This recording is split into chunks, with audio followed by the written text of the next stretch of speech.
चलिए, आज फिर एक बार फिर से आप सभी का वेलकम है एस्ट्रो गैलेक्सी प्लेटफॉर्म पर।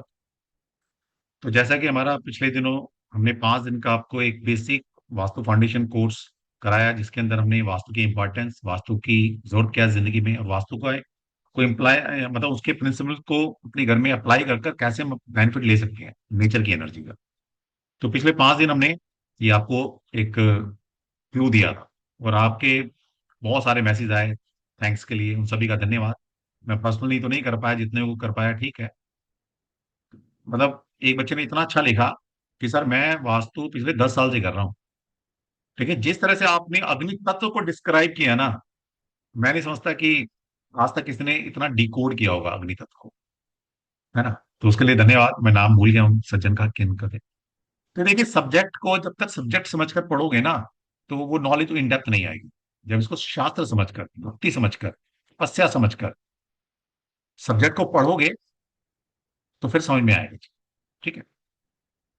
तो अभी हम 2 दिन और आप सभी के साथ देने वाले हैं, जो हमारी आपसे कमिटमेंट थी। और 10 मार्च से हम अपना कोर्स को लॉन्च करेंगे। तो हमारे अगले 2 दिन हम क्या पढ़ने वाले हैं? फेंगशुई वास्तु और एस्ट्रो वास्तु क्या होता है, और इन बिटवीन जो आपकी क्वेरी रहेंगी, आपकी पर्सनल क्वेरीज रहेंगी, वो भी हम सॉल्व करेंगे। ठीक है। तो आज का हमारा टॉपिक रहेगा फेंगशुई वास्तु। अब आपको ऐसा लगता होगा कि नाम तो फेंगशुई है सर, ये तो चाइनीज सिस्टम है। तो आज हम आपको डिकोड करेंगे, ये जो फेंगशुई है चाइनीज वास्तु नहीं है, ये इंडियन वास्तु ही है ना। थोड़ा सा जियोग्राफिकल कंडीशन के हिसाब से चीजें कैसे चेंज हो जाती हैं, वो इंडिया में भी होंगी और चाइना में भी होंगी। क्योंकि अगर मैं साउथ का वास्तु करूंगा तो कुछ प्रिंसिपल बदल जाएंगे, अगर मैं अपने नॉर्थ का, जम्मू कश्मीर हिमाचल का वास्तु करूंगा तो उसमें कुछ चीजें बदल जाएंगी। ओके।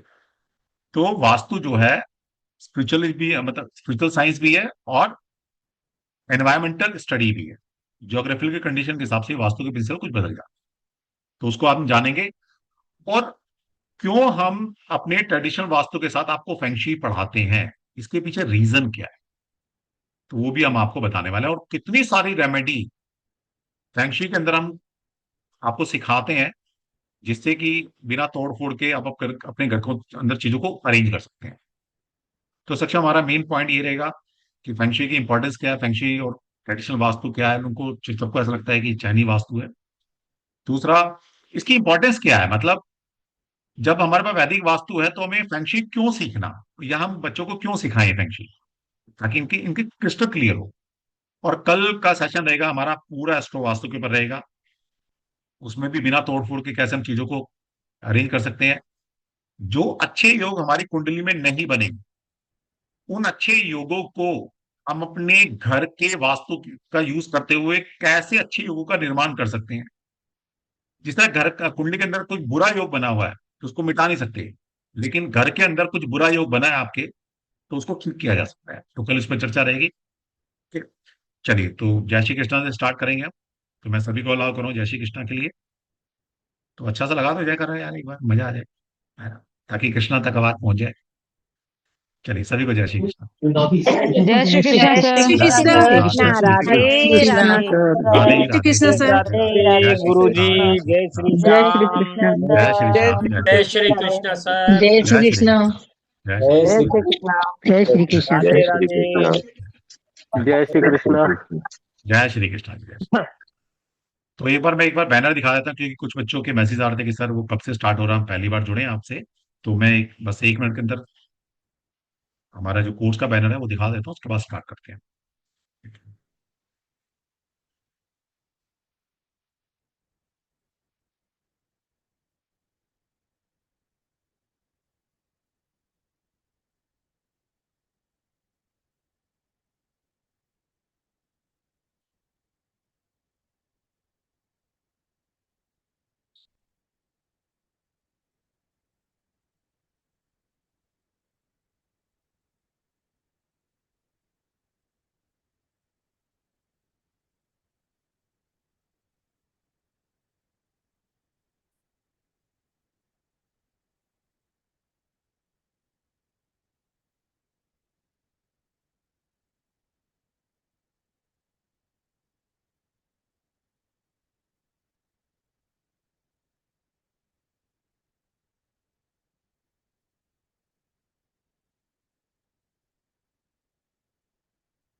चलिए, तो बैनर आप सभी के सामने है। इसमें आप देख पा रहे हैं कि हमारा लगभग 2 महीने का प्रोफेशनल कोर्स रहने वाला है ये।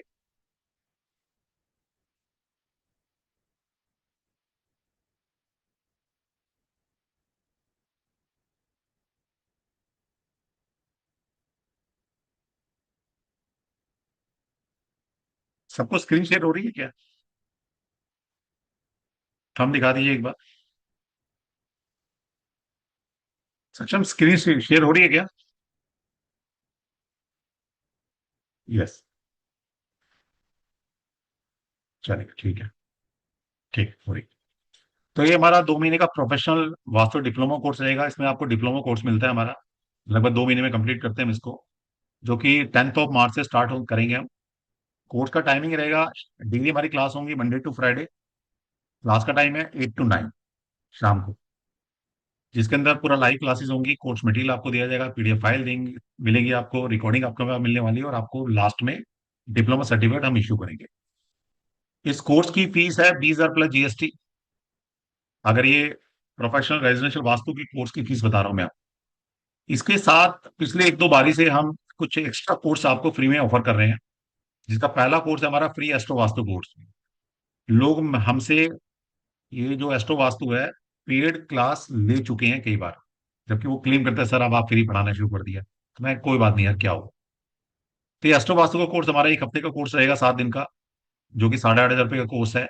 इस बार भी हम इसको फ्री कर रहे हैं आपके इस कोर्स के साथ। तो एक हमारा फैंगशी वास्तु का कोर्स है, जिसकी आप आज झलक देखेंगे, इसकी इंपॉर्टेंस क्या है। ये भी हमारा 8,500 रुपये प्लस जीएसटी का कोर्स है, जबकि हम कितने सालों से इसको भी पढ़ाते हैं पेड। और एक हमारे पास कोर्स है पायरा वास्तु कोर्स, जो कि फीस है 5,500 रुपये। तो 20,000 के कोर्स में हम आपको 22,500 प्लस जीएसटी लगाएं तो लगभग 26-27,000 के कोर्स फ्री दे रहे हैं। ओके। तो ये हम 4 कोर्स आपको दे रहे हैं कॉम्बो के अंदर, जो कि 20,000 प्लस जीएसटी में आपको पढ़ने को मिलेगा। ओके। चलिए, तो बाकी कोर्स करिकुलम क्या रहेगा, कोर्स की डिटेल क्या रहेंगी, आप पर्सनली मेरे से पूछ सकते हैं, नहीं तो कल मैं दिखा दूंगा आपको कि हम क्या पढ़ाने वाले हैं इसके अंदर। चलिए सक्षम।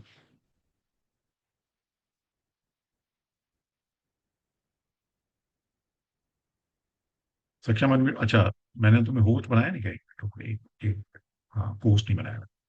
ठीक है, चलो मैंने पोस्ट बना दिया आपको। सभी को जय श्री कृष्णा। तो आज हम बात करेंगे फेंगशुई के विषय में। और जैसा कि सर ने अभी बताया कि बहुत सारे मिथ्स हैं फेंगशुई से रिलेटेड। वो सारे मिथ सबसे पहले हम क्लियर करेंगे उसकी लॉजिकल अंडरस्टैंडिंग से, और साथ साथ जो शास्त्रों में कहा हुआ है उसके अनुसार। और आपको ये सेशन के एंड में ये क्लैरिटी मिलेगी कि बेसिकली फेंगशुई है क्या, और क्या वास्तविकता में ये चाइनीज वास्तु है, जैसा कि हमारा सबका एक ओपिनियन बना हुआ है। आज के जमाने में इस सिस्टम की क्या आवश्यकता है, ये क्यों नेसेसरी बन जाता है एक वास्तु प्रैक्टिशनर के लिए, उस पर भी हम बात करेंगे। क्योंकि जैसा आप सभी लोग वास्तु सीख रहे हैं, तो आप सिर्फ वैदिक वास्तु भी सीख सकते हैं, बस वहीं तक आप अपनी स्टडी रख सकते हैं। या हमने ऐसा क्यों किया कि हमने फेंगशुई को फ्री में, वास्तु के एक पूरे पैकेज में फेंगशुई को हमने फ्री में कर दिया है, क्योंकि पहले इसको हम सेपरेटली पढ़ाया करते थे। फिर ऐसी क्या नीड आ गई कि इसको हमको पैकेज में डालना पड़ा। इन सब विषयों पर हम बात करेंगे। तो हम शुरुआत करते हैं ये समझने से कि क्या वास्तविकता में फेंगशुई चाइनीज सिस्टम है। आप अगर वास्तु के ट्रेडिशनल जो ग्रंथ हैं, आप उनको, उनका जब आप अध्ययन करेंगे वैदिक वास्तु के ट्रेडिशनल ग्रंथों का, तो वहां पे ये आपको सूत्र मिलेंगे कि वास्तु जो है हमेशा वो एरिया के हिसाब से होता है। वास्तु कभी भी एक जैसा नहीं हो सकता हर जगह। आप खुद सोचिए, अगर आप हिमाचल में रह रहे हो तो वहां पे लिविंग कंडीशंस अलग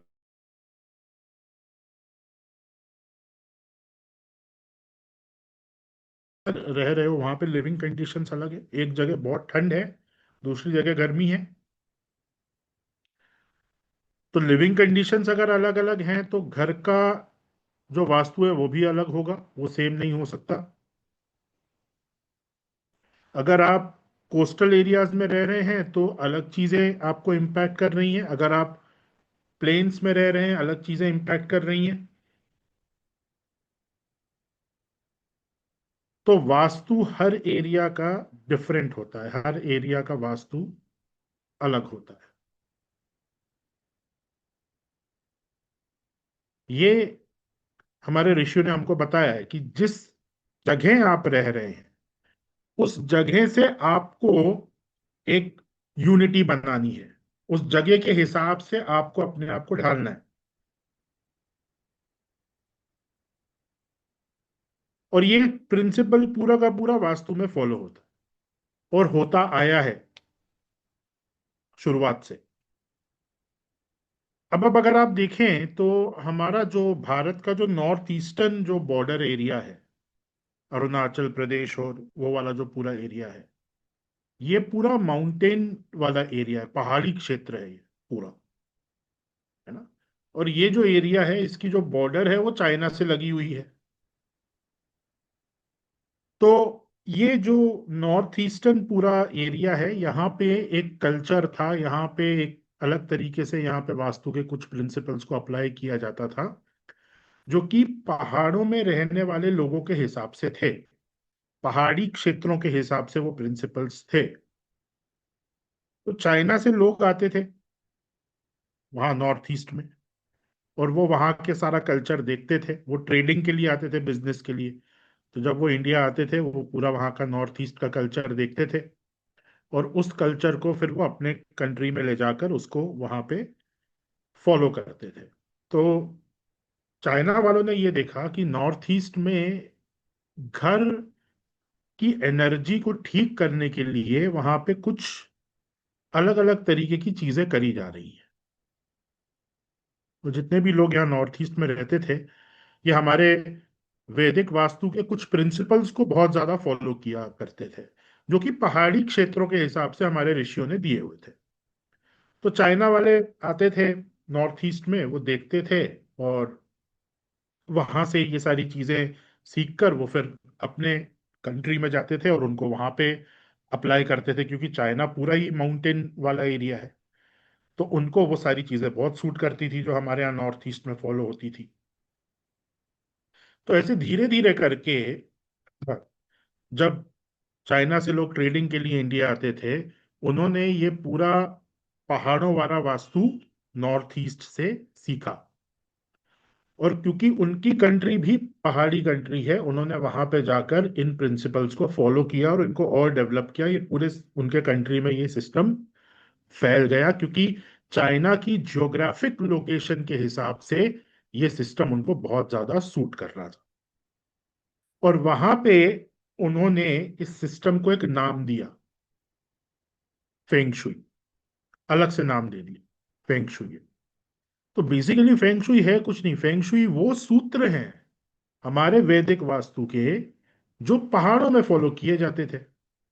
और चाइना से जो लोग आते थे उन्होंने उसको सीखा और उन्होंने अपने कंट्री में उसको नाम दे दिया फेंग शुई। ये फेंग शुई, और तब से ये ज्यादा प्रचलित हो गया कि भाई फेंग शुई जो है वो चाइनीज सिस्टम है, ऐसा बिल्कुल भी नहीं है।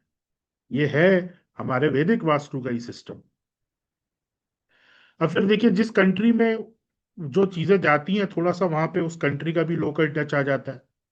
तो फेंग शुई के कुछ आइटम्स में थोड़ा सा चाइनीज टच आ गया, है ना, वो देखेंगे अभी हम। बट मैं उसको, आप उसका जो मूल है वो भी मैं आपको साथ में बताऊंगा कि ये हमारे वास्तु से कहाँ से निकला। तो चाइनीज सिस्टम नहीं है ये, इसको आप थोड़ा सा इसको अपने मन में बिठा लीजिए। ये हमारा ही भारत का ही सिस्टम है जो कि पहाड़ों में फॉलो किया जाता था। अब सवाल आप लोगों का एक होगा कि भाई चलो ठीक है, ये पहाड़ों का सिस्टम था, हम तो नहीं रहते पहाड़ में, या आप में से जो लोग रहते होंगे पहाड़ में, वो तो उनके लिए तो सही है। पर अगर पहाड़ में कोई नहीं रहता, वो क्यों सीखे इसको? क्योंकि अभी हमने आपको बताया कि इसकी जो एप्लीकेबिलिटी है आज की डेट में वो सबसे ज्यादा है। बिना फेंग शुई, बिना इन प्रिंसिपल्स को सीखे हुए आप वास्तु प्रैक्टिशनर नहीं बन सकते। मतलब अगर इस कॉम्बो में से अगर मैं फेंग शुई को हटा दूं, है ना, तो आप वास्तु प्रैक्टिशनर नहीं बन सकते। पर ऐसा क्यों, जबकि ये तो पहाड़ों का सिस्टम है? तो फिर हम ऐसा क्यों कह रहे हैं, और हमने इस कॉम्बो में इसको क्यों जोड़ा, हमने इसको इसेंशियल क्यों बनाया? उसका जवाब है, आज हम जिस परिस्थितियों में रह रहे हैं वो वही परिस्थिति है जो पहाड़ों वाली परिस्थितियां थी, भले ही आप कहीं पे भी रह रहे हो। अब पहाड़ों वाली परिस्थितियां कैसे थी, देखिए पहाड़ों में क्या होता है, घर बनाने के लिए एक लिमिटेड स्पेस होता है, और एक बार आपने घर वहां पे बना लिया ना, फिर आप उसमें तोड़ फोड़ नहीं कर सकते, क्योंकि इस तरफ पूरा पहाड़ है, इस तरफ खाई है, आप कैसे उसको करोगे? तो पहाड़ों में जो सबसे बड़ी समस्या होती है वो यही होती है कि आप तोड़ फोड़ नहीं कर सकते हैं घर के अंदर बहुत ज्यादा। और एक बार जैसा घर बन गया वो वैसा ही है, आप उसमें बहुत ज्यादा कुछ चेंजेस नहीं कर सकते। आज के तारीख में ये प्रॉब्लम सबके साथ है, क्योंकि 80% पॉपुलेशन जो है वो अपार्टमेंट्स में रह रही है। सेम वही चीज अपार्टमेंट्स में है। आप तोड़ फोड़ नहीं कर सकते, आप घर का स्ट्रक्चर चेंज नहीं कर सकते, क्योंकि वो अपार्टमेंट बना हुआ है, सारे फ्लैट्स एक ही जैसे हैं। आप ये नहीं कह सकते कि इस पिलर को यहां से वहां कर दो, वो पूरी बिल्डिंग ही चली जाएगी उतने में। तो आपके पास ऑप्शन नहीं है। पहाड़ों में जो अलग से कुछ सूत्र दिए हुए हैं, वो क्यों दिए हुए हैं? वो इसलिए दिए हुए हैं कि बिना तोड़फोड़ करे कैसे आप अपने घर की एनर्जीज को ठीक कर सकते हो, क्योंकि वहां पे तोड़फोड़ का ऑप्शन नहीं है। वही सेम स्थिति आज हर व्यक्ति के साथ है जो अपार्टमेंट में रह रहा है। आपके घर का पिलर आप चेंज नहीं कर सकते, आपने किचन जहां बना दिया आप वहां से उसको चेंज नहीं कर सकते। आपके पास ऑप्शन नहीं है, आप घर का मेन डोर चेंज नहीं कर सकते। तो आप भी उन्हीं परिस्थितियों में आ गए हैं जिन परिस्थितियों में पहाड़ में रहने वाले लोग हैं। इसलिए वहां पे जो रेमेडियल सिस्टम फॉलो होता है, वो रेमेडियल सिस्टम हमको फॉलो करना पड़ेगा, और उस सिस्टम का नाम जो चाइना में है वो है फेंग शुई। तो एज अ प्रैक्टिशनर अगर आप देखेंगे कि आपके जो मेजॉरिटी क्लाइंट्स हैं, वो क्लाइंट्स कौन से हैं? वो वही हैं जो अपार्टमेंट्स में रह रहे हैं। अगर किसी का अपना बंगला है और वो प्रॉपर वास्तु की रेमेडीज करके तोड़फोड़ करके चेंज कर सकता है आपके अकॉर्डिंग, तो बहुत अच्छा। आप फर्स्ट, हमारी प्रेफरेंस वो ही रहती है कि जहां पे तोड़फोड़ की आवश्यकता है वहां तोड़फोड़ करके आप उसको ठीक कर दो, या आप ऐसा बंगला बनाओ जो कि वास्तु कंप्लाइंट बनाओ, जिसमें हर चीज वास्तु कंप्लाइंट हो, बट उसमें करोड़ों रुपए का खर्चा आ जाता है। अगर हम प्रॉपरली एक वास्तु कंप्लाइंट बंगला बनाए तो करोड़ों रुपए का खर्चा आएगा उसमें। तो अगर कोई ऐसा व्यक्ति आपको मिलता है जो ये अफोर्ड कर सकता है तो बहुत ही बढ़िया है, यही करना चाहिए। हम कभी ये नहीं कहते हैं कि आप फेंगशुई को फर्स्ट प्रेफरेंस दो, ऐसा नहीं है। फेंगशुई वहां आपको अप्लाई करना है जहां सामने वाले का बजट कम है और वो फंसा हुआ है कि भाई ना मैं तोड़ फोड़ कर सकता हूँ, ना मैं कोई चीज चेंज कर सकता हूँ, और मेरे साथ ये प्रॉब्लम चल रही है। तो टेम्पररी में उस चीज को कैसे दबाऊं, वहां पे फेंग शुई आपकी हेल्प करेगा।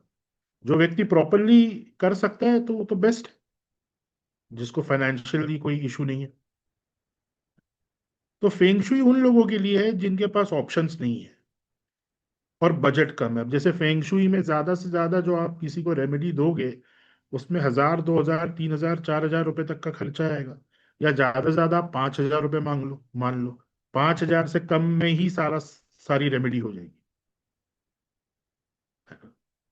तो ऐसे मेजोरिटी लोग ऐसे ही होते हैं जो फंसे हुए होते हैं, वो अपने घर में कुछ नहीं कर सकते और उनका बजट भी कम है। तो वहां पे उनको फेंग शुई हेल्प करता है। कैसे हेल्प करता है? जो भी दोष है वो उनको दबा दे, ताकि आप उस समय के लिए अपना जीवन शांति से व्यतीत कर पाए। आपके घर की एनर्जीज को चेंज कर देगा। वो क्योर नहीं करेगा, वो परमानेंट सॉल्यूशन आपको नहीं देगा। फेंग शुई आपको कोई परमानेंट सॉल्यूशन नहीं देगा, वो सिर्फ दबा देगा। जो जो एनर्जीज इशू क्रिएट कर रही हैं उनको दबा देगा। परमानेंट अगर आपको सोल्यूशन चाहिए तो फिर आपको प्रॉपर जो वैदिक वास्तु में चीजें बताई हैं आपको उन्हीं को फॉलो करना पड़ेगा। फिर उसमें खर्चा हो, कुछ भी हो, जो भी हो, वो हमारे हाथ में नहीं है। लेकिन अगर आप नहीं कर सकते हैं तो एटलीस्ट आप नेगेटिविटी को दबा तो सकते हैं फेंग शुई की मदद से। तो ये फेंग शुई का एप्लीकेशन है जो कि ये आपको आना चाहिए। इसके बिना आप एज अ प्रैक्टिशनर काम ही नहीं कर पाओ।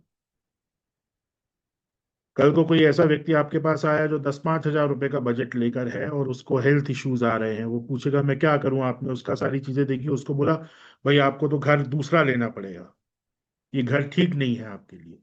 आपने सही एडवाइस दी और वो बोलेगा सर मेरा इसका ईएमआई चल रहा है, मैं कहाँ से दूसरा घर ले लूं। तो क्या बोलोगे आप फिर? आप कैसे उसकी प्रॉब्लम को ठीक करोगे? वहां पे फेंग शुई आपकी हेल्प करेगा कि ठीक है आपके पास बजट नहीं है, आप घर चेंज नहीं कर सकते, प्रेजेंटली आपको आपके घर में क्या चीजें चेंज करनी है, क्या इंक्लूड करना है जिससे ये जो हेल्थ इशू है ये कंट्रोल में आ सके। तो ये फेंग शुई की सबसे बड़ी एप्लीकेशन है। और दूसरा, ये बहुत ही ज्यादा सिंपल है। सिंपल कैसे है? हर किसी का, स्पेशली जो फीमेल्स हैं, आप लोगों को घर को डेकोरेट करने का शौक होता ही है। नॉर्मली सारी फीमेल्स को, है ना, कि ये वाला बेडशीट बिछाएं, ये कलर का हम पर्दा लगाएं, ये नया आर्टिकल घर में लाके रखें। आपको वही करना है बस, थोड़ी सी नॉलेज के साथ जो आपको यहाँ फेंग शुई से दी जाएंगी, और वही रेमेडी बन जाए। आप इसे ऐसे सोचिए कि आप अपने घर के लिए नया सामान तो लेने जाओगे ही जाओगे, भले ही आप फेंग शुई सीखो या ना सीखो। घर की शॉपिंग करने के लिए तो आप जाएंगे ही कभी ना कभी, है ना। महीने में एक बार या महीने में 2 बार, या जब भी आपको लगता है आप लोग घर की शॉपिंग करने जाते हैं। अगर वो शॉपिंग थोड़ी सी नॉलेज के साथ करी जाए और उस शॉपिंग की ही मदद से आपके घर में जो प्रॉब्लम्स चल रही हैं वो कम हो जाए, तो कैसा रहेगा? जैसे मान लीजिए आपको आपके घर का टेबल चेंज करना है, तो आप फेंग शुई सीखो या ना सीखो, आप तो टेबल चेंज करने जाओगे ना। आप नया टेबल लेकर भी आओगे, सब चीजें करोगे। लेकिन अगर आपको ये पता चल जाए कि भाई मैं अगर येलो कलर का टेबल ले आऊंगी तो उससे जो ये बच्चा है जो पढ़ाई में फोकस नहीं कर पा रहा है, इसका फोकस भी बढ़ जाएगा। बस ये छोटी सी नॉलेज अगर आपके पास आ गई और आपने येलो टेबल ले लिया, तो उससे वो एक प्रॉब्लम आपके घर की आपने सॉल्व कर। आप ये देख रहे हैं कि घर में जो कपल्स हैं उनके, वो आपस में ट्यूनिंग नहीं बैठ रही, और आप घर के लिए शॉपिंग करने गए हैं, आप बेडशीट खरीद रहे हैं, आप एक स्पेसिफिक रंग की बेडशीट अगर खरीद के लेकर आ जाए और उसको यूज आप करने लग जाए, तो वो प्रॉब्लम कपल्स के बीच में सॉल्व हो जाएगी। बस यही है, आपको कुछ भी अलग से नहीं करना। जो आप अपने घर में शॉपिंग के लिए जाते हैं, या इवन जब आप सब्जी और फ्रूट खरीदने के लिए आप जाते हैं, वहां पर आपको ये फेंग शुई की नॉलेज अप्लाई करके इंटेलिजेंटली शॉपिंग करनी है। और उस इंटेलिजेंटली शॉपिंग करने के माध्यम से आप अपने घर की बहुत सारी प्रॉब्लम्स को सॉल्व कर। इतना सिंपल एप्लीकेशन है।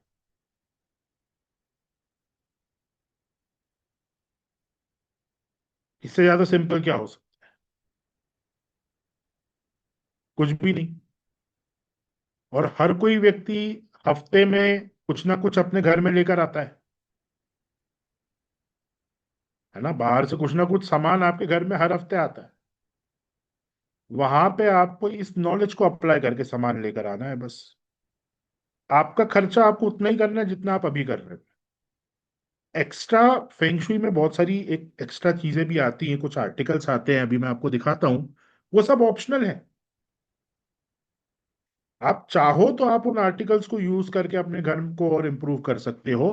बट फेंग शुई का जो बेस है वो चीजों को समझना, उनके पैटर्न को समझना, उनके कलर को समझना, उनकी ज्योमेट्री को समझना, उनमें मैस्कुलिन और फेमिनिन एनर्जी के बैलेंस को समझना और उसको यूज करना, ये फेंग शुई का बेस है।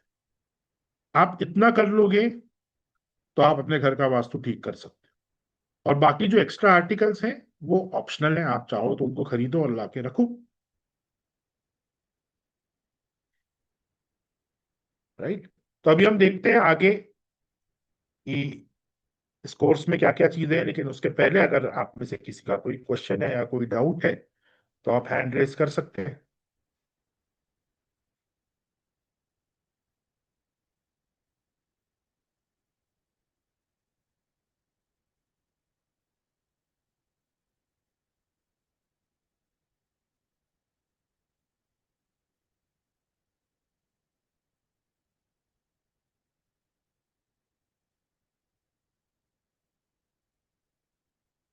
किसी का कोई डाउट नहीं है तो हम आगे बढ़े।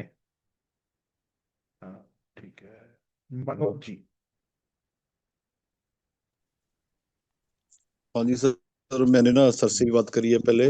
और सर आपकी बातों से ना बहुत ज्यादा क्लैरिटी मिली है। मतलब जी मतलब पूरा क्लियर हुआ कि सेंचुरी के बारे में आपने बताया ना। जी मैं तो करूंगा सर, कोर्स करना है मैंने, बस शुरू स्टार्ट करूंगा बस जल्दी से जल्दी। हाँ जी। मैं सर का ना पूरा देखा, वेबिनार पूरे अटेंड करे हैं मैंने। मैंने यूट्यूब ऊपर भी वो डाउनलोड करे हुए हैं, बार बार दो दो बार ही मैं देख लिया है इनका सारा ना, देखा है। सर अच्छे तरीके से पढ़ा रहे हैं। ये है कि सर, सर को भी मैंने बोला कि मैंने ना मेरे घर में, मुझे लगता थोड़ा बहुत तो मुझे ना वस्तु के बारे में थोड़ा बहुत ये नहीं कहता मैं क्लियर था, मुझे मुझे था भी कुछ चीजें क्लटर फ्री करनी है मैंने अपने घर से। सर ये है, आपने पूरा अच्छे तरीके से बताया सर, काफी चीजें बताई है आपने आज। हाँ जी। सुषमा जी। ठीक है। जय श्री कृष्णा। जय श्री कृष्ण। सर हमने पूछी थी इसमें प्रोडक्ट जानने को मिलेगा क्या? जी जी, सारे प्रोडक्ट्स के बारे में आपको जानकारी। इसी में मिलेगा अभी, आज या कल वाले में?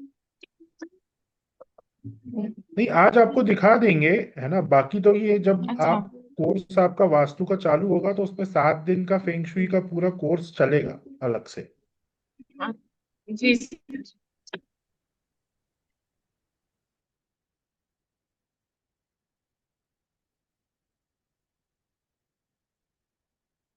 तो देखिए, हमारा थोड़ा सा सिलेबस ज्यादा है फेंग शुई में, है ना। वो करते हैं। और मेन हमने फोकस यहाँ पे इसी पे किया है कि कैसे आप एक किसी भी प्रोडक्ट की, और यहाँ प्रोडक्ट सिर्फ फेंग शुई वाले प्रोडक्ट्स की बात नहीं कर रहा हूँ। आपके घर में कोई प्लेट है, उस प्लेट की एनर्जी को आप कैसे समझ सकते हैं? आपके घर में आपने टीवी एक डायरेक्शन में लगाया हुआ है, उसकी एनर्जी को आप कैसे समझ सकते हैं? किसी भी वस्तु की, किसी भी आर्टिकल की एनर्जी को समझकर उसका यूज कैसे हम कर सकते हैं, किसी तत्व को इंक्रीज करने के लिए या किसी तत्व को डिक्रीज करने के लिए, ये पूरा फोकस हमारे फेंग शुई के कोर्स का रहता है। जो अलग से फेंग शुई के आर्टिकल्स उनके बारे में भी आपको जानकारी दी गई है कि लास्ट में,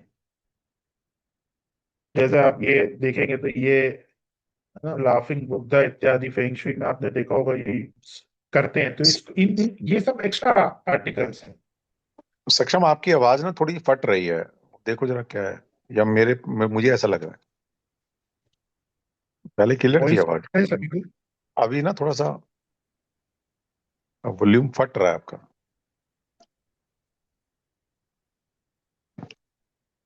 सर माइक तो ठीक है। सभी को क्लियर है क्या? प्लीज एक बार चैट बॉक्स में बता दीजिए।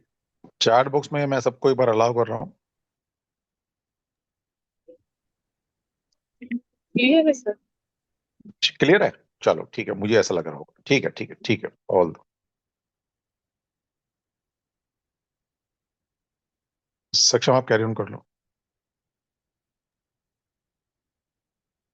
चलिए सर, मैं ये कह रहा था कि थोड़ा मुझे सर्दी भी हुई है, तो शायद थोड़ा बहुत वो आ रहा हो ऐसा फील। बट चलिए क्लियर है तो कोई इशू नहीं है।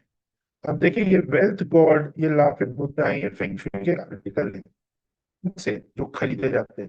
ऑप्शनल है, इनका यूज आपको सब बताया जाएगा। और वास्तविकता में ये लाफिंग बुद्धा को पता है ये कौन है? ये कुबेर भगवान है।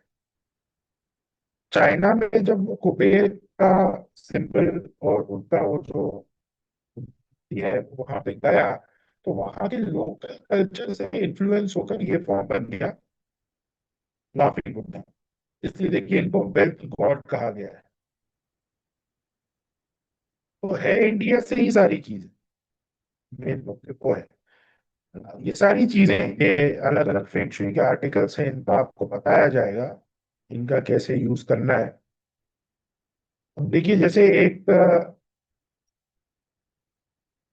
एक ये प्रोडक्ट आता है, ये एरोवाना।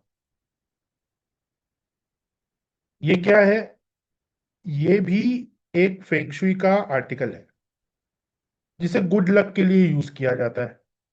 तो आप देखेंगे कि ये फिश है ना? ये फिश, ये भी हमारे यहाँ से इसको इनकॉर्पोरेट किया गया है।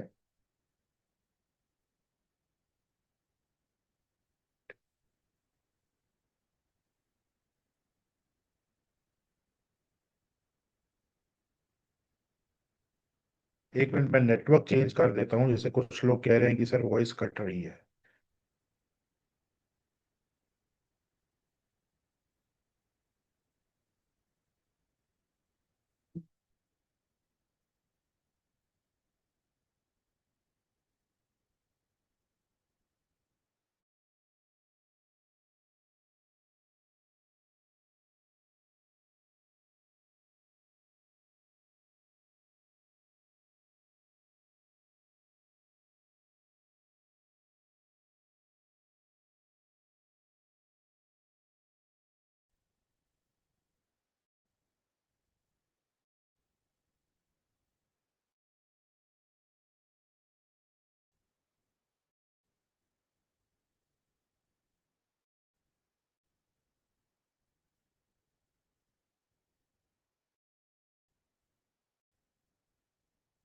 अभी वॉइस क्लियर है सभी को?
अभी आवाज सभी को क्लियर है? हाँ, चलिए, ओके, ठीक है। तो देखिए, ये आर्टिकल्स के बारे में मैं आपको बता रहा था। अब ये जो आर्टिकल्स है ना, ये फेंगशुई की मेन रेमेडी नहीं है ना। इन आर्टिकल से हम रेमेडी नहीं करते, ये आर्टिकल्स तो बहुत बाद में फेंगशुई में आए। इनका भी भाव नहीं है। अब जैसे आप देखिए, ये रोवेना करके कि फिश आती है, तो ये फिश क्या है? ये मीन राशि का सिंबल है। मीन राशि, ज्योतिष जिनको पता है, 12th जो नैसर्गिक 12वें भाव की राशि है मीन, ये उसका सिंबल है। और इसका यूज अगर आप नॉर्थ डायरेक्शन में, फेंगशुई में भी ये चीज कही गई है कि इसको नॉर्थ डायरेक्शन में लगाया जाता है, तो ये क्या करती है? Wealth attract. अब आपके घर बैलेंस्ड नहीं है और घर में रखेंगे, तो ऐसा नहीं है कि आपकी प्रॉब्लम फाइनेंशियल पे बहुत लोगों को।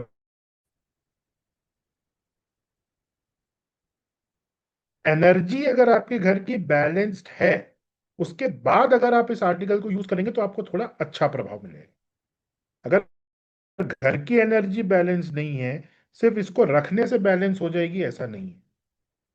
और अगर घर की एनर्जी बैलेंस्ड है, तो आप इस प्रोडक्ट को रखो ना रखो, आपको अच्छा प्रभाव मिलेगा ही मिलेगा। रखने से थोड़ा ज्यादा अच्छा मिल जाएगा। बस ये है। तो मेन फोकस हमें हमारे घर की एनर्जीज पे करना है, और उसको कैसे रेक्टिफाई करना है हमको वो देखना है। वो कोर है पूरी फेंगशुई का, है ना। तो ये हमारे कोर्स का ये हमारे आपको सिखाएंगी जो आर्टिकल्स है, इनका क्या यूज है, इनको कैसे आप इनकॉर्पोरेट कर सकते हैं अपनी प्रैक्टिस में। इससे कैसे हम अपने घर की एनर्जीज को ठीक कर सकते हैं, है ना, इम्प्रूव कर सकते हैं। और देखिए, इसलिए हमने ना इसको लास्ट में रखा हुआ है, सबसे आखिरी में इसको हम सीखते हैं। सबसे पहले जो मेन हमारा है वो घर के डायरेक्शन, कौन सा डायरेक्शन कौन सी तत्व को रिप्रेजेंट करता है, कौन से एरिया ऑफ लाइफ को रिप्रेजेंट करता है, उसको हमको कैसे सुधारना है। हम हमारी शुरुआत वहीं से होती है। अब आपने एक चीज देखी होगी, देखिए, जैसे फेंगशुई में क्या होता है, फेंगशुई में साउथ को ऑस्पिशियस माना गया है, और बाकी आप अगर हमारे वास्तु में स्टडी करेंगे तो नॉर्थ और ईस्ट को हम ऑस्पिशियस मान के चलते हैं। तो अब ये भी एक प्रॉब्लम मैंने देखी है।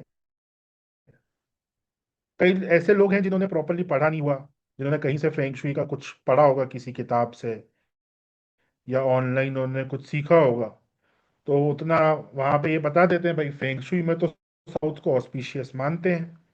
तो अब वो हर किसी को बोलते हैं कि आप साउथ फेस्ड घर लो, south is auspicious as per feng shui. तो ये दिखाता है कि, और ऐसा फेंग शुई में लिखा भी हुआ है कि साउथ इज ऑस्पिशियस, है ना।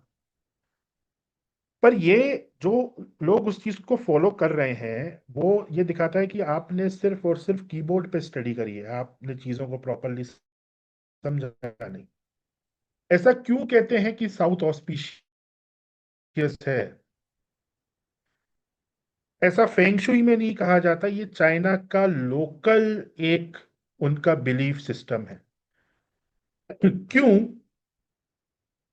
क्योंकि अगर आप चाइना की ज्योग्राफी को देखोगे, तो चाइना की ज्योग्राफी ऐसी है कि नॉर्थ से सारे पहाड़ हैं उनके वहां पे, और चाइना एक ठंडी कंट्री है।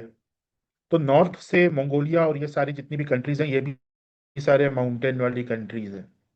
तो यहाँ पे ठंडी ठंडी हवाएं आती हैं, जिनसे लोग बीमार पड़ते हैं।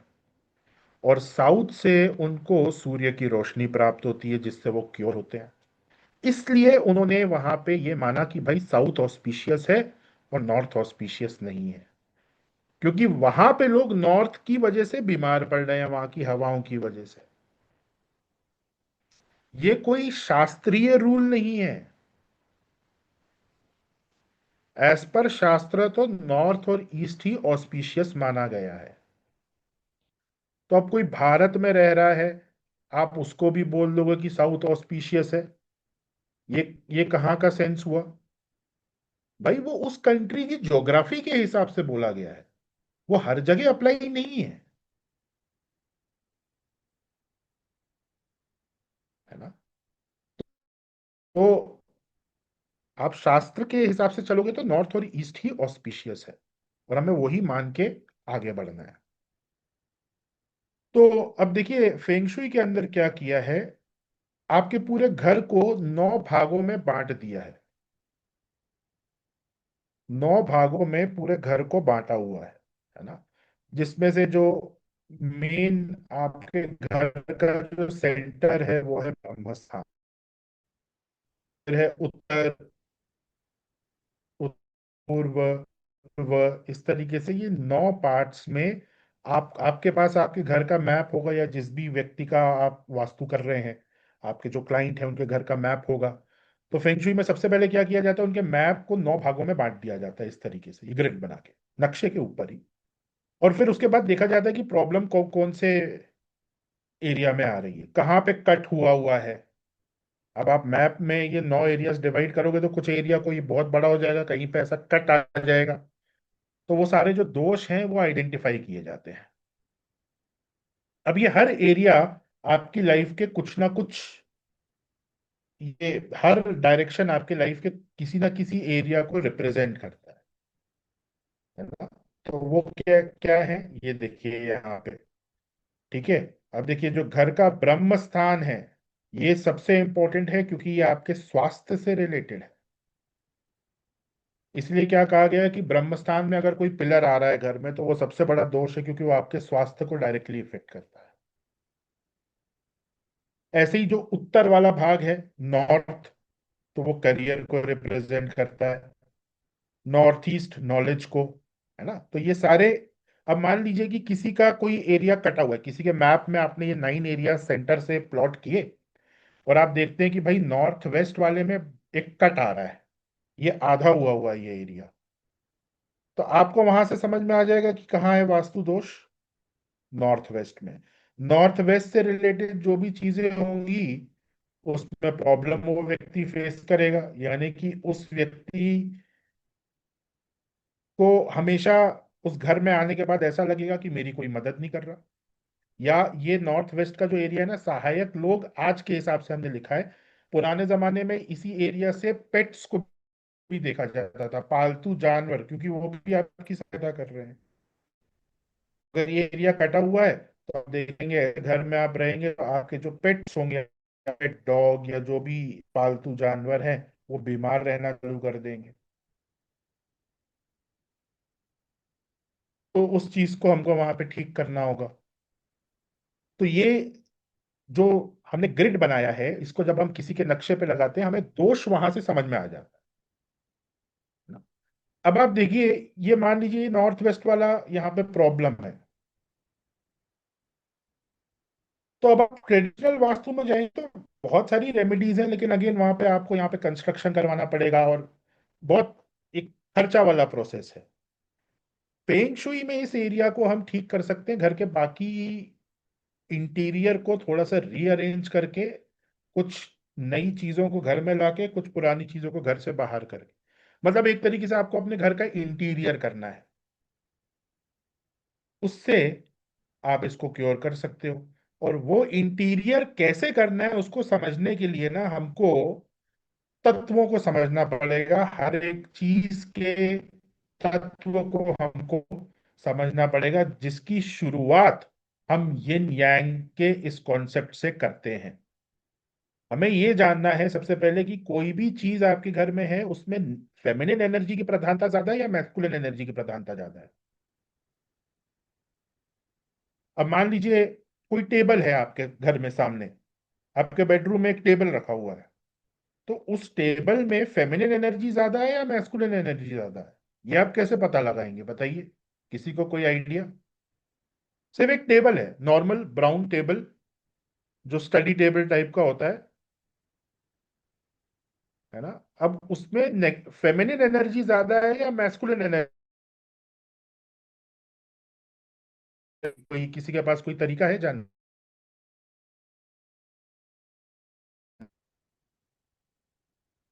मयूर जी।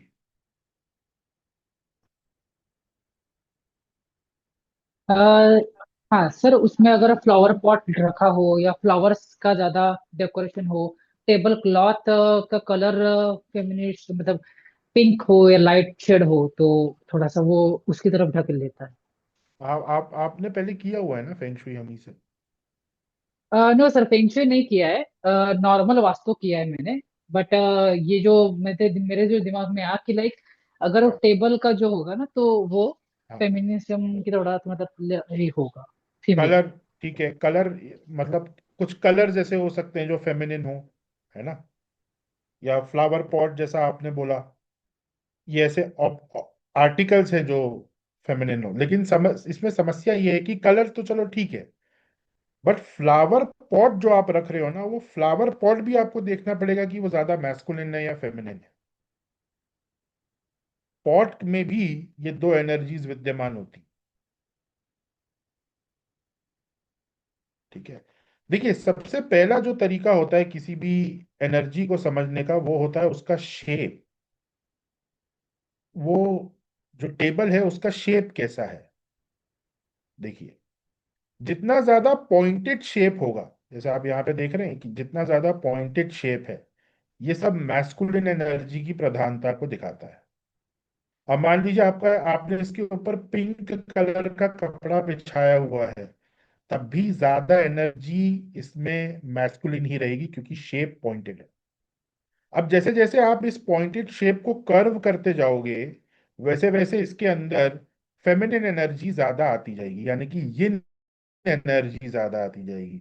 तो ये चाइना में इसका नाम चेंज कर दिया, फेमिनिन एनर्जी को बोलते हैं यिन, मैस्कुलिन एनर्जी को बोलते हैं yang, है ना? तो आप देखिए, जैसे जैसे ये कर्व होता जा रहा है, इसमें फेमिनिन एनर्जी ज्यादा आती जा रही है। और जब ये बिल्कुल ही कर्व हो जाएगा, अगर ऐसा राउंड टेबल है, तो ये पूरा फेमिनिन एनर्जी, ये वाला पूरा मैस्कुलिन एनर्जी है, ये वाला पूरा फेमिनिन एनर्जी है। अब आप बोलेंगे सर कि इसका क्या मतलब है, हम ये देखें क्यों कि फेमिनिन एनर्जी ज्यादा है या मैस्कुलिन एनर्जी ज्यादा है? इससे क्या होगा? इससे बहुत गहरे लेवल पे बहुत सारी चीजें रेक्टिफाई हो जाती हैं। अगर आपके बेडरूम में ज्यादा पॉइंटेड ऑब्जेक्ट्स हैं, आपके बेडरूम का बेड पॉइंटेड है, आपके बेडरूम में कोई टेबल है उसमें पॉइंटेड एजेस हैं, ऐसे बेडरूम में जब आप सोएंगे तो आपको इनसोम्निया का इशू आने लगेगा, नींद ना आना। क्योंकि मैस्कुलिन एनर्जी एक्टिव एनर्जी है, वो आपके माइंड को सबकॉन्शियसली एक्टिव कर देती है, वो आपको रेस्टिंग मोड में नहीं जाने देगी। वहीं अगर आपके बेडरूम में सारी चीजें कर्व्ड हैं, तो आप देखेंगे बेडरूम में जाते ही आपके अंदर एक रिलैक्सेशन आ जाए, आपका जो माइंड भाग रहा था बाहर, वो अपने आप धीरे धीरे धीरे कंट्रोल हो जाएगा और आपको नींद आ जाएगी। क्योंकि फेमिनिन एनर्जी जो है वो रेस्टिंग एनर्जी है। अब इसी का ऑपोजिट, अगर कोई ऑफिस बना रहा है, तो वहां पे सारे टेबल्स पॉइंटेड एजेस वाले रहेंगे, क्योंकि ऑफिस में हमें रिलैक्सिंग एनर्जी नहीं चाहिए, काम करने वाली ऊर्जा वाली शक्ति चाहिए। कोई कंप्लेंट कर रहा है कि मेरे बेटे का या मेरी बेटी का पढ़ाई में ध्यान नहीं रखता, वो कॉन्सेंट्रेट नहीं कर पा रहे हैं, अगर उनका टेबल कर्व्ड होगा वो कभी कॉन्सेंट्रेट नहीं कर पाएंगे, क्योंकि वो हमेशा एक रेस्टिंग मोड में रहेंगे, उनके दिमाग में अलग अलग चीजें चल रही होंगी, इमेजिनेशन चल रहा होगा। और मैंने लोगों को नींद की गोलियां खाते हुए देखा है, उसके बाद भी उनकी नींद प्रॉपर नहीं हो पाती, क्योंकि सारा उनके फर्नीचर जो है वो मैस्कुलिन एनर्जी वाला है उनके बेडरूम में। इस सिंपल एक इसमें क्या है, आप देखो, अगर आपको ये रेमेडी किसी को देनी है, इसमें क्या लगेगा? उनके बेडरूम के फर्नीचर को कर्व्ड कराने में 200 से 300 रुपए का खर्चा आएगा। सिर्फ एक कारपेंटर आएगा, वो सारे एजेस को कर्व कर देगा, खत्म, नींद की प्रॉब्लम गई। कोई बोल रहा है मुझे आराम महसूस नहीं हो रहा, चेक करो आप ये चीज कि मैस्कुलिन एनर्जी ज्यादा है फेमिनिन एनर्जी ज्यादा है बेडरूम में। जी सोनिया जी। नमस्कार सर। जी नमस्कार। सर, अभी आपने बताया कि एंगुलर जो है चीजें वो मैस्कुलाइन एनर्जी है ना। जी मैस्कुलाइन एनर्जी एक्टिव है, लेकिन अगर इसे हम हाँ जी शिव शक्ति के प्रोस्पेक्टस में देखते हैं हाँ जी तो जी शक्ति जो है वो जी एक्टिव करती हैं किसी भी स्थिर चीज को। अगर कंपन नहीं आता नहीं है वैसा वो चीज यहाँ पे उस फॉर्मेट में यूज नहीं हो रही है। जैसे आप जो कह रही हो मैं समझ गया कि किसी भी चीज का क्रिएशन है या जो भी हम कहते हैं ना स्पंदन है, जो भी वाइब्रेशन है, दैट इज फ्रॉम शक्ति, है ना। जी करेक्ट करेक्ट, जी वो उस तत्व को समझने के लिए वो बिल्कुल ठीक है। परंतु हम्म। यहाँ पर जिस एनर्जी की बात हो रही है ना, वो काफी लोअर लेवल पर आके हो रही है, जो ऑब्जेक्ट से जुड़ी हुई है। लेकिन बेस तो एक ही होना इसीलिए चाहिए ना नहीं, सर। इसीलिए मैंने शिव शक्ति वो वर्ड यहाँ यूज नहीं किया। नहीं, आपने नहीं किया वो बात ठीक है, लेकिन एनर्जी तो यिन और यांग हमारी बॉडी में भी है, इस यूनिवर्स में भी है और इस मटेरियल में भी है। तो वो काम का आधार तो एक ही होना चाहिए ना सर। आप क्रिएशन और तत्व के लेवल से बात कर रहे हैं, और यहाँ पे सिर्फ और यहाँ पे बेसिकली भी ये जो फेमिनिन और मैस्कुलिन एनर्जी है ना, ये भी वर्ड यहाँ पे गलत है ना। ये आपके समझने के लिए बस उसको वैसा बोला गया कि भाई ये फेमिनिन है, ये मैस्कुलिन है। बेसिकली यहाँ पे ये जी बताया जा रहा है कि देखिए, जो भी शार्प चीजें हैं ना, वो माइंड को एक्टिव कर देंगी, हम्म। और उसको एक जी क्रूर ऊर्जा के फॉर्म में देखा जाता है फेंग शुई में। आगे आप सीखेंगे कि आपके बेड के एंगल से अगर कोई चीज, जैसे कोई फर्नीचर पड़ा हुआ है और वो एक शार्प एंगल आपके बेड पे आ रहा है, तो उसको ना क्रूर ऊर्जा कहा गया है, वायलेंट एनर्जी। और उसको फिर वो उन्होंने मैस्कुलिन बोल दिया कि भाई क्योंकि ये क्रूर है, ये वायलेंट है, इसलिए ये मैस्कुलिन है। आप जिस एंगल से बात कर रही हैं क्रिएशन के पॉइंट ऑफ व्यू से, तो उसमें शिव जो है वो स्थिरता है और शक्ति स्पंदन है, वो बिल्कुल ही एक अलग चीज है।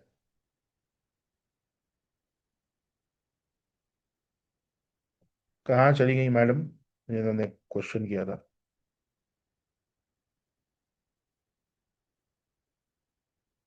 हेलो?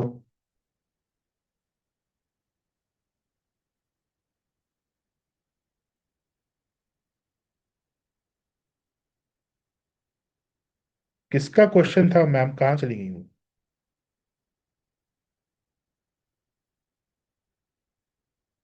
आप अगर हैं तो एक बार फिर से हैंड रेस कर दीजिए, मैं अनम्यूट आपको कर दूंगा क्योंकि मुझे दिख नहीं रही है कहाँ गई हूँ। चलिए, तो आप बाकी आप लोगों को समझ में आ गया ना। यहाँ पे जो भी चीज क्रूर है ना, उसको वो मैस्कुलिन से जोड़ रहे हैं, तो अब वो शार्प एनर्जी, वो एकदम आपको मार रही है, उसको पॉइजन एरो भी कहा गया है। आपको मैं दिखाता हूं, तो उस पॉइंट ऑफ व्यू से उसको मैस्कुलिन फेमिनिन बताया गया है।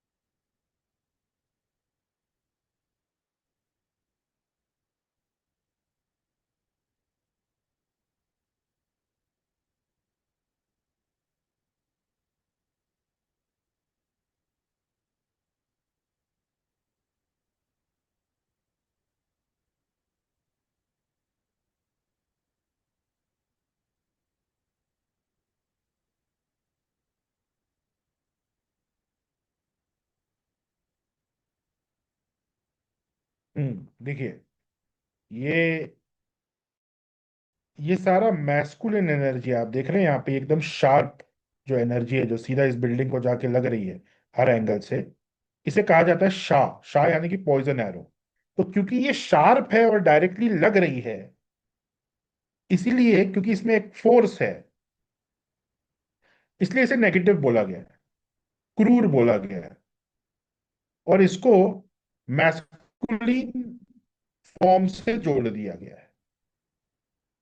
तो क्या बोला जाता है कि अगर ये पॉइजन एरो, आप ऐसी जगह पे रह रहे हैं जहां पे हर एंगल से आपको ये शार्प एनर्जी मिल रही है, ये मैस्कुलिन एनर्जी मिल रही है, तो इस बिल्डिंग में जितने भी लोग रहेंगे उनके सबकॉन्शियस में एक अजीब सा डर बना रहेगा हमेशा, डरे डरे रहेंगे। तो ये दोष बताया गया एक फेंग शुई।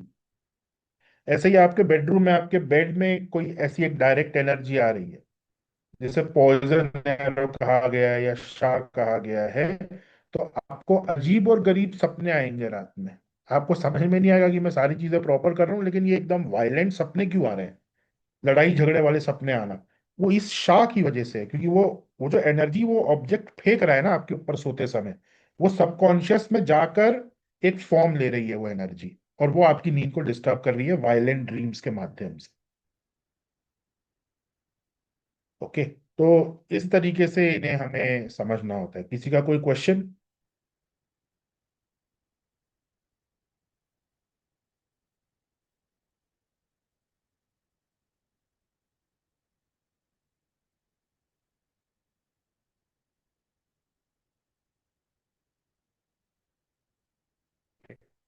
चलिए, बहुत बढ़िया, किसी का सवाल नहीं है। महेश्वरी जी।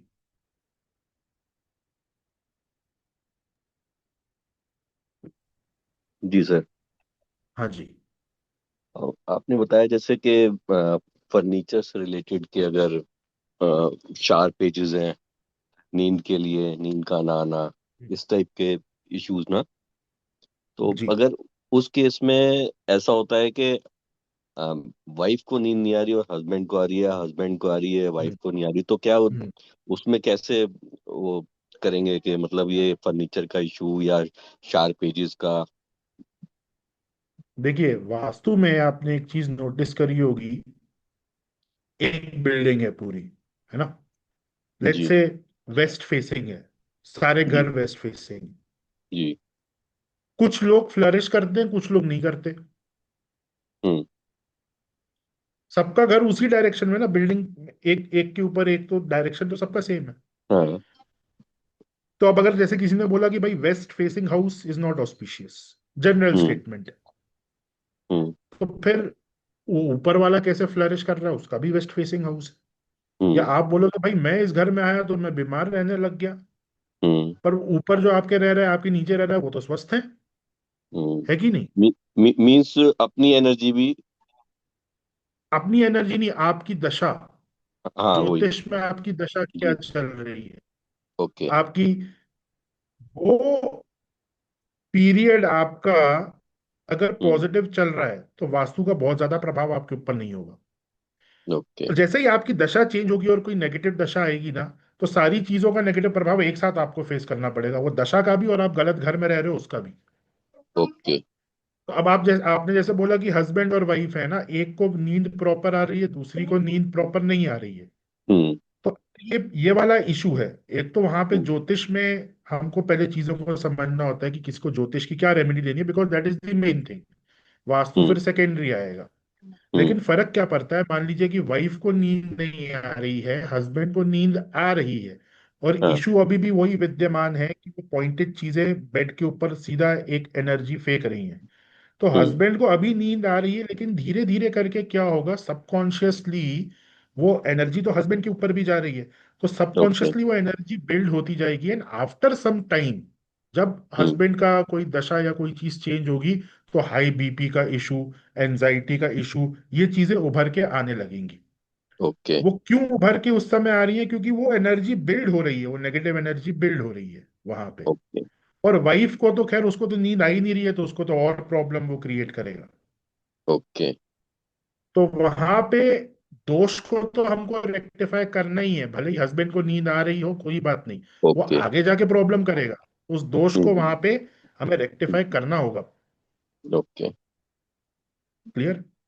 क्लियर। अच्छा ठीक एक है, चीज। इसलिए सबको ये सजेस्ट किया जाता है कि आप वेस्ट फेसिंग घर में ना जाए, हम्म। इररिस्पेक्टिव ऑफ योर दशा। हम्म। आपका ज्योतिष के अकॉर्डिंग बहुत अच्छा समय भी चल रहा होगा, आप वेस्ट फेसिंग घर में जाएंगे, आपको कोई फर्क नहीं पड़ेगा, आपके पास प्रॉस्पेरिटी सारी चीजें आएंगी। पर जब हम्म। दशा चेंज होगी, हम्म। हम्म। जब आपकी दशा चेंज होगी, तो सारी नेगेटिविटी एक साथ अटैक करेगी। ओके। तो इसलिए वास्तु में सिंपल सा रूल बताया, भाई नॉर्थ या ईस्ट में जाओ, हम्म। खत्म, ओके। है ना, ये चीज अच्छा एक चीज का वो बताएंगे कि जैसे वास्तु के अकॉर्डिंग कहते हैं ब्रह्म स्थान और ईशान कोण में जो है वो टॉयलेट नहीं होना चाहिए, लेकिन है। अगर हाँ जी। फ्लैट के अंदर ब्रह्म स्थान भी आ रहा है और डायरेक्शन बिल्कुल ब्रह्म स्थान से लगी हुई ईशान कोण भी आ रहा है, तो उसकी हम्म। क्या रेमेडी हो सकती है? देखिए, इसमें ना सबसे जो हमारे वैदिक वास्तु का सिस्टम है वो यहाँ पे आपको हेल्प करता है। वो तो ये कहता है कि अगर आप ऐसा घर आइडेंटिफाई कर रहे हो, आप ऐसे घर हम्म। में मत जाओ। हम्म। ये गलत है, ये बिल्कुल ही गलत है। अब ओके। अगर कोई चला गया है या कोई रह रहा है, अब हाँ। उसे तो चेंज नहीं कर सकते, तो जी। वहां पे फेंग शुई के उपाय आपको करने पड़ेंगे, है ना। तो ओके। यहाँ पे फेंग शुई आपकी हेल्प करता है। तो वो जो नॉर्थ ईस्ट का जो तत्व है आपके घर में, यहाँ पे जो हम्म। रेमेडी है फेंग शुई में, वो एग्जिस्ट करती है उस तत्व को बैलेंस करने के लिए, उस तत्व को क्लियर करने के लिए। हम्म। बट कोई ऐसी रेमेडी नहीं है कि मैं आपको कुछ ऐसा जनरल बता दूं, क्योंकि हम्म। फेंग शुई में ये डिपेंड करता है कि आपके घर में बाकी चीजें कैसी हैं। हम्म। आपके वॉल्स का कलर क्या है ना, आपके हम्म। कर्टेन्स का कलर क्या है, आपने अपने घर में कौन कौन सा सामान रखा हुआ है। हम उस चीज से समझेंगे कि हमें, अब मान लीजिए आपने, आपका नॉर्थ ईस्ट में बाथरूम है और जी। आपके घर में कलर और सामान भी सारे ऐसे हैं जो नॉर्थ ईस्ट को और डाउन कर रहे हैं। तो सबसे पहले हमको क्या करना पड़ेगा, वो सारे आर्टिकल्स आपके घर से बाहर करने पड़ेंगे, और हमें नहीं, ऐसे तभी तो। आर्टिकल्स लेकर आने पड़ेंगे जो नॉर्थ ईस्ट की एनर्जी को मिमिक करें। हम्म। तो बाथरूम वो। से जो चीज खत्म हो रही है, वो उन हम्म। आर्टिकल्स और उन कलर से वो एनर्जी बैलेंस हो और आपको उसका फायदा मिल सके। ऐसे कलर तो पूरा अभी। इंटीरियर प्लान करना पड़ेगा। ओके, कलर तो अभी उसमें कराना है, पोजीशन लेना है। बुक कराया हुआ है, पोजीशन नहीं लिया है, तो अभी कुछ सामान भी नहीं रखा है उसमें। बट तो जब आपके लिए उसको। तो और अच्छा है सर, आप शुरुआत से ही आप ऐसा पूरा अपना घर बैलेंस कर सकते हैं फेंग शुई के हिसाब से कि वो हम्म। दोष दबा रहे नॉर्थ ईस्ट का जो ओके, तो है उसमें ना। क्या और ऐसा वैसे करना है? सजेशन यही रहता है कि अगर आपको पता है कि वो दोष है तो आप ऐसे घर में जा क्यों रहे हो, वही आपकी तो ट्राई कर स्थिति रहा हूँ भी है। वो। से ना तो मैं उसको सारा कुछ हो चुका है, ठीक है। हम्म। उसमें शायद 4-5% ही मेरे को डिपॉजिट करके पोजीशन लेना है। ना तो मैं पोजीशन ले पा रहा हूँ, ना मैं इसको सेल कर पा रहा हूँ। सेल भी नहीं हो रहा और पोजीशन भी नहीं ले पा रहा। नहीं, देखिए, सिंपल मैं आपको एक तरीका बता रहा हूँ। Hmm. Prevention is better than cure. Hmm. हमें मालूम है कि हम बीमार पड़ेंगे अगर हम पिज्जा खाएंगे तो, जी। है ना। तो हम, ठीक है, हमको ये पता है कि भाई बीमार पड़ेंगे तो दवाई भी है, पर जानबूझ के पिज्जा खा के बीमार पड़ना और फिर दवाई खाना is not a good idea ना। वो दवाई कितना असर हम्म। करती है वो हम नहीं कह सकते। जब हमें बट। मालूम है भाई पिज्जा खाने से बीमार पड़ते हैं और हमारे पास वो ऑप्शन है कि हम पिज्जा ना हाँ, खाएं, हम रोटी खा लें, तो हम रोटी खा लेंगे, ट्राई वही है कर ना। रहे हैं अब जी। कोई ऐसा व्यक्ति है जिसने पिज्जा हम्म। खा लिया है, अब उसको सिम्टम्स आ रहे हैं बीमारी के, तब हम हम्म। उसको दवाई देंगे ना। हम्म। जिसके तो पास मतलब। पहले अवॉइड करने का ऑप्शन है उसको तो अवॉइड करना चाहिए। हाँ, तो बेटर है कि सेल के लिए ट्राई करें उसे। बिल्कुल, आप सेल के लिए ट्राई करिए उसको, ऐसे घर में उसके मत लिए कोई जाइए। रेमेडी है कि सेल के लिए ट्राई करते हैं, कुछ ना कुछ फंस जाता है सेल में भी? तो ये सर आपके हॉरोस्कोप से प्रॉब्लम आ रही है। घर के वास्तु की प्रॉब्लम तो जब आप घर में रहोगे तब आपको वो प्रॉब्लम चालू होगी। अब आप अपना प्रॉपर्टी सेल नहीं कर पा रहे हो तो इसके लिए ज्योतिष में जाना पड़ेगा आपको। टोकन आ जाता है, वापस चला जाता है। ये सारी जो इश्यूज है ना आपके नेटल हॉरोस्कोप से। तो ओके। बेसिकली आपके 11th हाउस में कोई दोष है। आपको 11वें भाव में पता है कौन सी राशि और कौन सा ग्रह है आप? हाँ। हाँ, 1 मिनट बता देता हूँ मैं आपको। देखिए, तब तक जी मनोज जी। मैं बताता हूँ आपको। मेरे 11th हाउस में जी शुक्र और मंगल है। हाँ, तो ये गंडान दोष बना हुआ है ना, एक जी, जल कौन तत्व सा? का ग्रह है और एक अग्नि तत्व का ग्रह है। कौन सा दोष बना हुआ है? गंडांत। गंडार। गंडान मतलब दो ऑपोजिट एलिमेंट्स जब साथ में आ जाते हैं, जैसे फायर और वाटर है।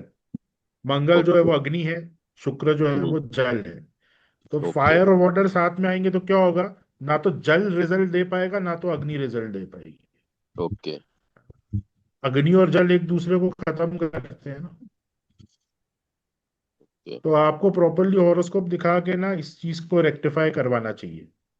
ओके। बाकी भी आई थिंक जब भी कोई चीज गेनिंग की इशू, कहीं पे भी कोई चीज गेन करने की बात आती होगी, आप कहीं ना कहीं हर्डल्स फेस करते होगे। बिल्कुल, डेफिनेटली। और दोस्तों में भी आपको ऐसा लगता होगा जैसे आपके कुछ दोस्त ऐसे हैं जो एकदम से आपको छोड़ के चले जाए, या एकदम से उनका बिहेवियर चेंज हो जाए, पहले जैसा देख रहे थे वैसा अब है ही नहीं। हाँ, कह सकते हैं कभी कभी ऐसा। ये इसी के कारण है सारा। हम्म, सब हाँ कुछ जी करने के मनोज जी। बाद में भी अगर कुछ ऐसा होता है ना, जैसे कहते हैं कि अपना सब कुछ न्यौछावर कर दिया, लेकिन उसके बाद में भी बुराई इससे आनी। बेसिकली उनकी गलती नहीं है, वो आपके हॉरोस्कोप में ऐसा दोष है, वो ऐसा कर्मा है आपका कि वो चीजें आपको फेस करनी पड़ रही। ओके। सर मेरा क्वेश्चन ये है कि हेलो। हाँ जी हाँ जी।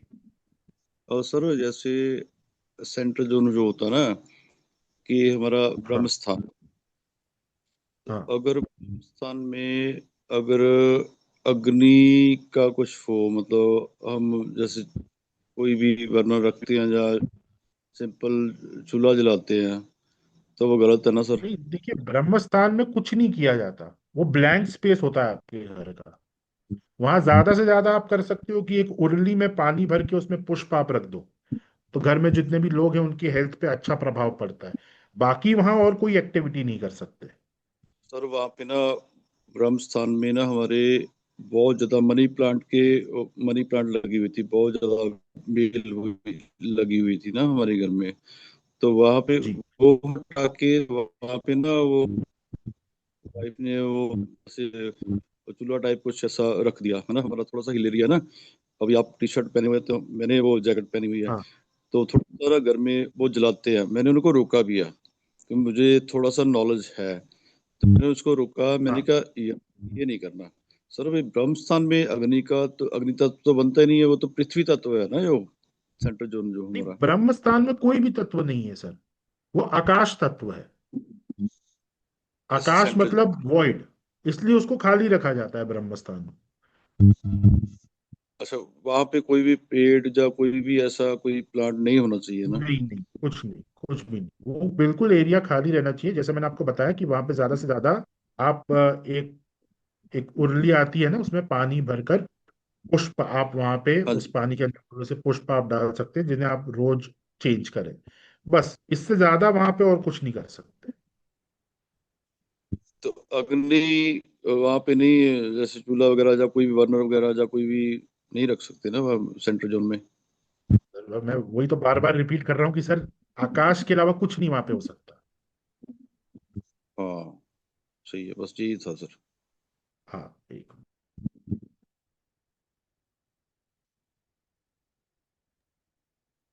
Galaxy M31।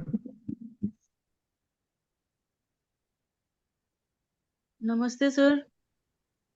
नमस्ते मैम। सर मुझे ये पूछना था कि बच्चों का जो रूम होता है पढ़ाई पढ़ने का, वहां जी। पे किस किस टाइप का फर्नीचर रखना चाहिए ताकि बच्चे टिक जाएं, थोड़ा उनका फोकस बने, स्टेबिलिटी फर्नीचर रहे। एक एक एलिमेंट है, थोड़ा सा शार्प फर्नीचर होना चाहिए, और बाकी उसके साथ साथ ना और भी बहुत सारी चीजें हैं, जैसे कलर और बच्चे का स्वभाव कैसा है उसके हिसाब से, उसके स्वभाव के हिसाब से वहाँ पे कलर और बाकी आर्टिकल्स हमें ऐड करने होते हैं। जैसे अगर बच्चा लेथार्जिक है बहुत ज्यादा, हाँ हाँ। तो हम थोड़ा सा रेड वहाँ पे यूज करते हैं, थोड़ा सा शार्प फर्नीचर के साथ थोड़ा सा रेड, और उसको हम्म। ग्रीन के साथ बैलेंस किया जाता है। ओके। और देखिए ये ना, ऐसा नहीं है कि हम एक चीज को देखकर किसी निर्णय पे पहुंच जाए। फेंगशुई में आपको ना आपका पूरा घर चेक करना पड़ेगा पहले, कि पूरे घर में किस तत्व की अधिकता है और किस तत्व की कमी है, उसको साइकिल्स के थ्रू कैसे बैलेंस किया जाता है। तो बैलेंसिंग के लिए ना हमारे पास कुछ साइकिल्स होती हैं फेंगशुई में, जैसे मैं आपको दिखाता हूँ। उन साइकिल्स के माध्यम से फिर पूरे घर की एनर्जी को बैलेंस किया जाता है।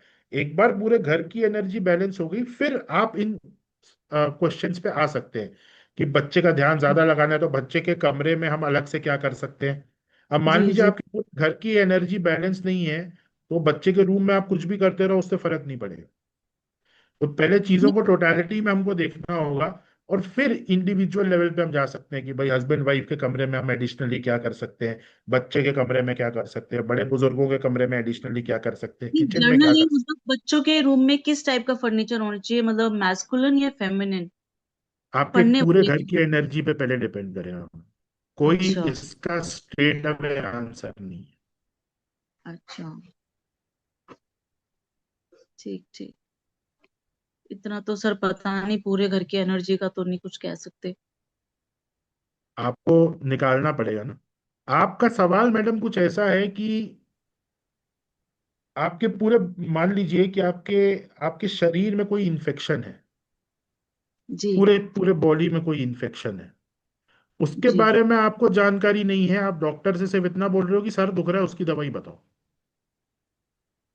वो सर कैसे दुख रहा है, क्या कारण है कि भाई सर में कोई प्रॉब्लम है, बॉडी में इन्फेक्शन की वजह से दुख रहा है, या आज आपने कुछ ऐसा खा लिया जिसकी वजह से गैस है ऊपर, वो दुख रहा है, रीजन क्या है।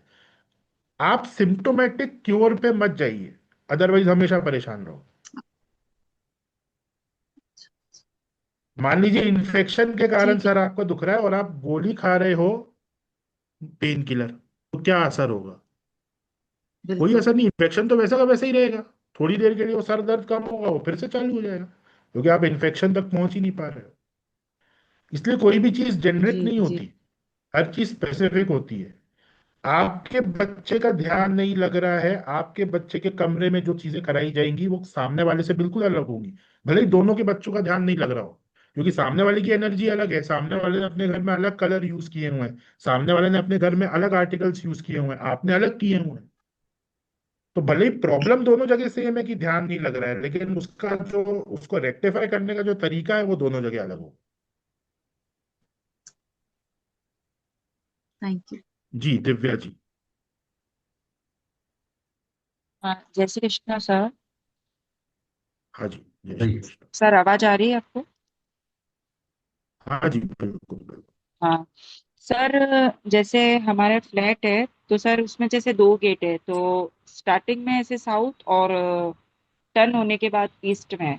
तो सर कौन सा वो सही रहता है सर? जो आपकी दहलीज जिस गेट पे है ना, जो दहली बोलते हैं, वो माना जाएगा।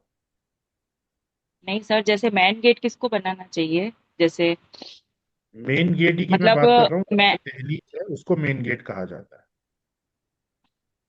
बट वो सर बंद हो, जैसे साउथ में एंट्री होने के बाद उसको पैक कर दिया और फिर वापस ऐसे टर्न कर दिया ईस्ट की ओर। ईस्ट में जो आपका गेट है वहां पे दहलीज आ रही है क्या आपकी। नहीं नहीं, साउथ में आ रही है, फिर उसके बाद उसको हाँ, तो पैक वो कर दिया, साउथ एक को ही दीवार आ माना गई। जाएगा। ओके। दहलीज अगर साउथ में आ रही है तो साउथ को ही मेन माना जाएगा, भले ही आप फिर उसको आगे बंद करो या कुछ भी करो, साउथ ही माना जाएगा। अच्छा सर, तो फिर जैसे सर है ना, अंदर वेस्ट की किचन है तो सिंक जो होता है वो तो हमने नॉर्थ में रखी है। तो वेस्ट की सर कोई ऐसा कलर वलर का होता है क्या सर? जैसे किसी ने बोला कि प्लेटफॉर्म ब्लैक नहीं होना चाहिए कि मैं वेस्ट फिर की आपको किचन में। बता रहा हूँ कि ऐसा कोई भी सिस्टम नहीं है कि आप एक चीज को बताकर उसका रेमेडी कर लो, उससे कुछ नहीं होगा जब तक आपको पूरे घर का अपना सिस्टम नहीं पता हो, या आपके घर में कौन से डायरेक्शन में कौन सा एरिया आ रहा है, वहां पे क्या कलर यूज किए हुए हैं, वहां पे क्या आर्टिकल्स यूज किए हुए हैं। तब तक ऐसे नहीं बता सकते कि भाई यहाँ पे इस वेस्ट की रेमेडी दे दो या नॉर्थ की रेमेडी दे दो। सर एक्चुअली अभी तक कुछ तैयार नहीं है देखिए, सर। ये चीजें जैसे आप पूछ रही हैं ना, इनका जवाब आपको मिलेगा रील्स और पॉडकास्ट पे। इसी कोर्स में आपको नहीं मिलेगा ये सारी चीजें। ये एंटरटेनमेंट वाले सवाल होते हैं कि अरे हमारा साउथ डायरेक्शन है, हम ऐसा क्या करें कि लक्ष्मी का आगमन हो जाए। इस पे एक रील बना के यूट्यूब पे पोस्ट की जा सकती है व्यूज के लिए, है ना। ये कोई सीरियस इंफॉर्मेशन नहीं है ये, है ना। आपको अपने घर में सीरियसली चीजों को ठीक करना है, पहले पूरा सिस्टम समझिए, उसके बाद अपने घर को पूरा इवेल्युएट करिए। नक्शे पर आपको ये सारे डायरेक्शंस लगा के देखने होंगे, कहाँ से दोष आ रहा है, कहाँ से क्या प्रॉब्लम आ रही है। फिर एक इंफॉर्मेटिव रेमेडी वहां पे आप अप्लाई करिए। सर जैसे फ्लैट सिस्टम में तो ये रहता है ना सर कि हर तो पॉसिबल नहीं होता है ना सर, जैसे अग्निकोण की किचन हो तो वो जरूरी नहीं है कि होती है। तो फिर सर उसका कुछ ना कुछ तो होता ही ठीक है, होगा ना सर। नहीं, होता है, बिल्कुल भाई होता वो है। तो पूरा ही इसलिए फेंग शुई आपने वही ना, तो है। आपने पर ऐसा नहीं है, देखिए, हमारी, अब अग्निकोण का डायरेक्शन जो है, अगर मैं आपको बोल दूं आप अपने घर में, आपका वेस्ट में है किचन, ठीक है, कोई बात नहीं, एक काम करो, प्लेटफॉर्म को रेड कर दो पूरा। ऐसा नहीं होता, जैसा जैसा आंसर आप चाह रही है ना वैसा आपको नहीं मिल पाएगा जब तक बाकी आपके घर में नहीं देख देख लिया जाए। चलो अग्नि कोण आपका डिस्टर्ब है, वो एनर्जी आपकी कम है, हो सकता है आपके बेडरूम में अग्नि की एनर्जी ज्यादा हो सकता है नॉर्थ डायरेक्शन में अग्नि की एनर्जी ज्यादा हो। और अगर ये सारी चीजें बिना सोचे समझे हम आपको सिर्फ बोल दें कि आप रेड करा लो अपने किचन में, है ना, किचन के साउथ ईस्ट में आप एक मोमबत्ती जला लो, तो घर में सबको आप एसिडिटी और इन सब के इश्यूज चालू हो जाएंगे। पूरे घर के तत्वांश को देखना जरूरी है, आप इस चीज को समझो। आप एक प्रॉब्लम बता रहे हो, वो डेफिनेटली एग्जिस्ट करती है आपके घर में, मैं मानता हूं, लेकिन सिर्फ उसके बेसिस पे आपको कुछ ऐसा जनरल नहीं बताया जा सकता जब तक आपके पूरे घर के सिस्टम का ना पता हो। Okay sir. ये आपको भी इस चीज को ना समझ लेना है, ताकि, क्योंकि मुझे पता है आप सभी लोग बहुत ज्यादा यूट्यूब इत्यादि देखते हैं, प्लीज ऐसी कोई चीज फॉलो मत कर लेना वहां पे सुन के कि आपका अग्निकोण में अगर समस्या, अगर आपके नॉर्थ वेस्ट में बाथरूम है तो आप ये कर दो घर में, उससे नुकसान होगा। क्योंकि आपको आपके घर के पूरे वास्तु के बारे में जानकारी नहीं है, और जब तक वो ना हो, ये वही बात हो जाएगी कि आपको बॉडी की पूरी जानकारी नहीं है। सिर्फ एक सर दर्द की वजह से आप एक ऐसी गोली खा रहे हो जो हो सकता है आपका लिवर डैमेज कर दे जाके। सर दर्द थोड़ी दिन के लिए ठीक हो जाएगा, लेकिन हो सकता है आपका लिवर डैमेज हो जाए। तो कंप्लीट पूरे घर को एक टोटलिटी में देखो पहले। ठीक है, मेरे एक डायरेक्शन में प्रॉब्लम है, मेरे घर में और बाकी चीजों में उसका इम्पैक्ट किस किस तरीके से आ रहा है, मुझे वो स्टडी करना है। फिर मैं देखूंगा कि मुझे कैसे उसको रेमेडी करना है। और वो रेमेडी के लिए देखिए इस साइकिल का यूज किया जाता है फेंग शुई के अंदर। बाकी वास्तु में भी और रेमेडीज हैं, आपको पता चलेंगी। जैसे ये देखिए, अर्थ है तो अर्थ से फायर क्रिएट होगा, फायर से वुड क्रिएट होगा, वुड से वाटर क्रिएट होगा, है ना। वुड को डिस्ट्रॉय कौन करेगा? मेटल वुड को डिस्ट्रॉय करेगा। तो इस पहले ये तत्वों को समझेंगे, फिर इसका एप्लीकेशन हम देखेंगे। ठीक है सर, बहुत बढ़िया। देखिए, वैसे इन जनरल भी हमने कुछ चीजें बता रखी हैं। अभी मैम ने जो बात कर रही थी मैम, तो वो किसी भी तरह के नॉर्थ साउथ ईस्ट के डिस्टर्ब होने या अग्नि तत्व के डिस्टर्ब होने की बात करेगी।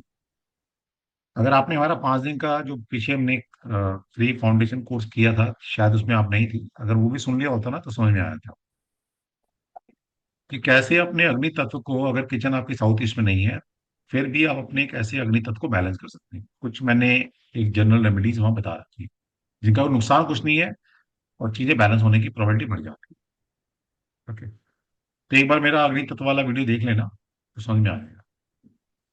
ठीक? चलिए, अभी कोर्स से रिलेटेड कोई किसी का क्वेश्चन है कोर्स से रिलेटेड तो हैंड रेज कर सकता है, सिर्फ कोर्स से रिलेटेड। अभी बाकी तो देखो चीजें चलती रहेंगी, क्वेश्चन आपके आते रहेंगे, हम जवाब देते रहेंगे। ओके, तो ये आपका एक, आपको एक एक्स्ट्रा 8,500 रुपये कोर्स इस बार भी हम आपको ऑफर कर रहे हैं, और ये पता नहीं कब तक कर रहे हैं। और अभी ये 2-3 क्लास से हमने शुरू किया है, उसके बाद जरूर नहीं कि हम आगे भी करेंगे इसको। तो ये ठीक है, अभी हमें ऐसा लगा कि क्योंकि आजकल आप सभी लोग जो हैं वास्तु करने जाएंगे तो ज्यादातर बने बनाए मकान में वास्तु करने जाते हैं हम सभी। तो उस केस के अंदर क्या होता है कि भाई हमारा स्टूडेंट कभी मार ना खाए।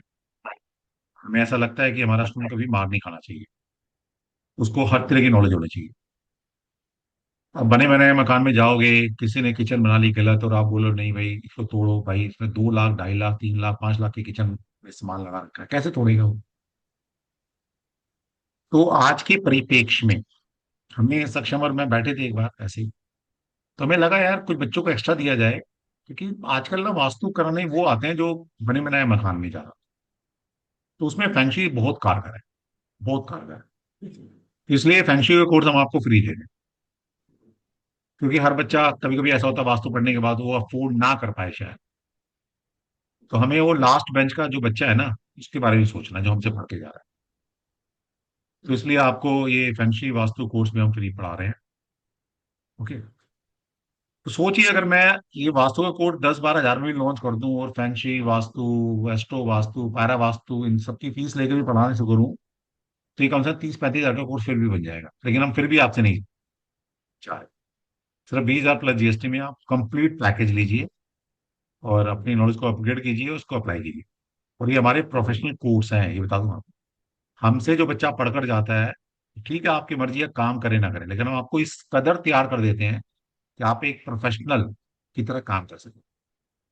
बाकी मार्केट में बहुत कुछ चल रहा है भाई, उससे सावधान रहे। जैसे वो अभी मैम बता रही थी, वो कहीं से पढ़कर आई है वास्तु। वो कह रही सक्षम, वो ईस्ट और साउथ ईस्ट ना एयर एलिमेंट होता है, साउथ ये फायर एलिमेंट नहीं होता। और अच्छा। स्पेस एलिमेंट को नॉर्थ वेस्ट में स्पेस एलिमेंट बता रही है, मतलब कहीं पता नहीं, वो एक मैम थी, माया जी थी शायद। तो कह रही पता नहीं वो कहीं से पढ़कर आई है वास्तु। ये तो तो भाई सर ऐसे, नया है कुछ, ये तो फिर आपको और मेरे को भी चलना चाहिए नया अरे सिस्टम चलना सीखने चाहिए, के पर हम तो वहां चलेंगे ना भाई जहाँ किसी किसी भी एक क्लासिकल ग्रंथ ने, किसी ऋषि ने ऐसा क्लू भी दिया हो। मतलब ये तो बिल्कुल नेचर के अगेंस्ट हो गया। अब ये कोई लिए। बोले, वही जैसे तो मैं मैं कह रहा हूँ एग्जांपल दे सर। रहा था कि भाई संडे का मंडे क्यों आता है, मंडे का ट्यूसडे क्यों आता है, इसका लॉजिक है। को बोले नहीं मैं नहीं मानता, मैंने तो ये कहीं किताब से पढ़ा है कि संडे के बाद ट्यूसडे आता है। भाई मानने तो मान लो, कौन मना कर रहा है, की मर्जी है। लेकिन ऐसा होता नहीं बेसिकली। ठीक है। तो ठीक है, फिर कल मिलते हैं। और कल हमारा कोर्स कंटेंट रहेगा एस्ट्रो वास्तु। जैसे अभी एक चीज मैं बता दूं आपको, अभी जो मैम थी वो अपने बच्चे की एजुकेशन से रिलेटेड बड़ी चिंतित थी। और ठीक है, क्योंकि एग्जाम नहीं चल रहे हैं सक्षम यार। एक मिनट होल्ड कीजिएगा, इधर मेरे कॉल है।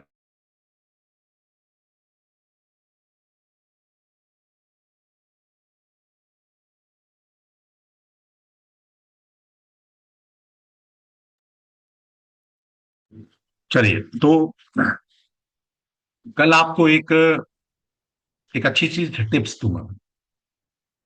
क्योंकि भी एग्जाम टाइम चल रहा है, और बच्चे हमारी मेन प्रायोरिटी क्या है, मतलब कि हमारे बच्चे अच्छे पढ़े लिखे हैं। तो मुझे नहीं पता, मैं सबकी कुंडली नहीं दे सकता बच्चों की। तो हो सकता है, आप भगवान ना करे, किसी आपके बच्चे की कुंडली में कुछ अच्छे एजुकेशन में योग ना हो। तो मैं क्या, भगवान कृष्ण भी उसको नहीं बदलेंगे। ठीक है, भक्ति से, मेडिटेशन से, कुछ उपाय करने तो कुछ डिफरेंट बट चेंजेस आएंगे, नो डाउट। लेकिन मतलब उन योगों को खत्म नहीं किया जा सकता।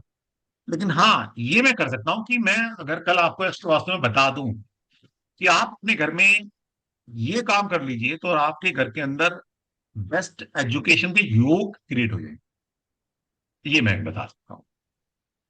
इसलिए मेरा ऐसा मानना है कि ज्योतिष की सबसे अच्छी जो रेमेडी है वो वास्तु ही है।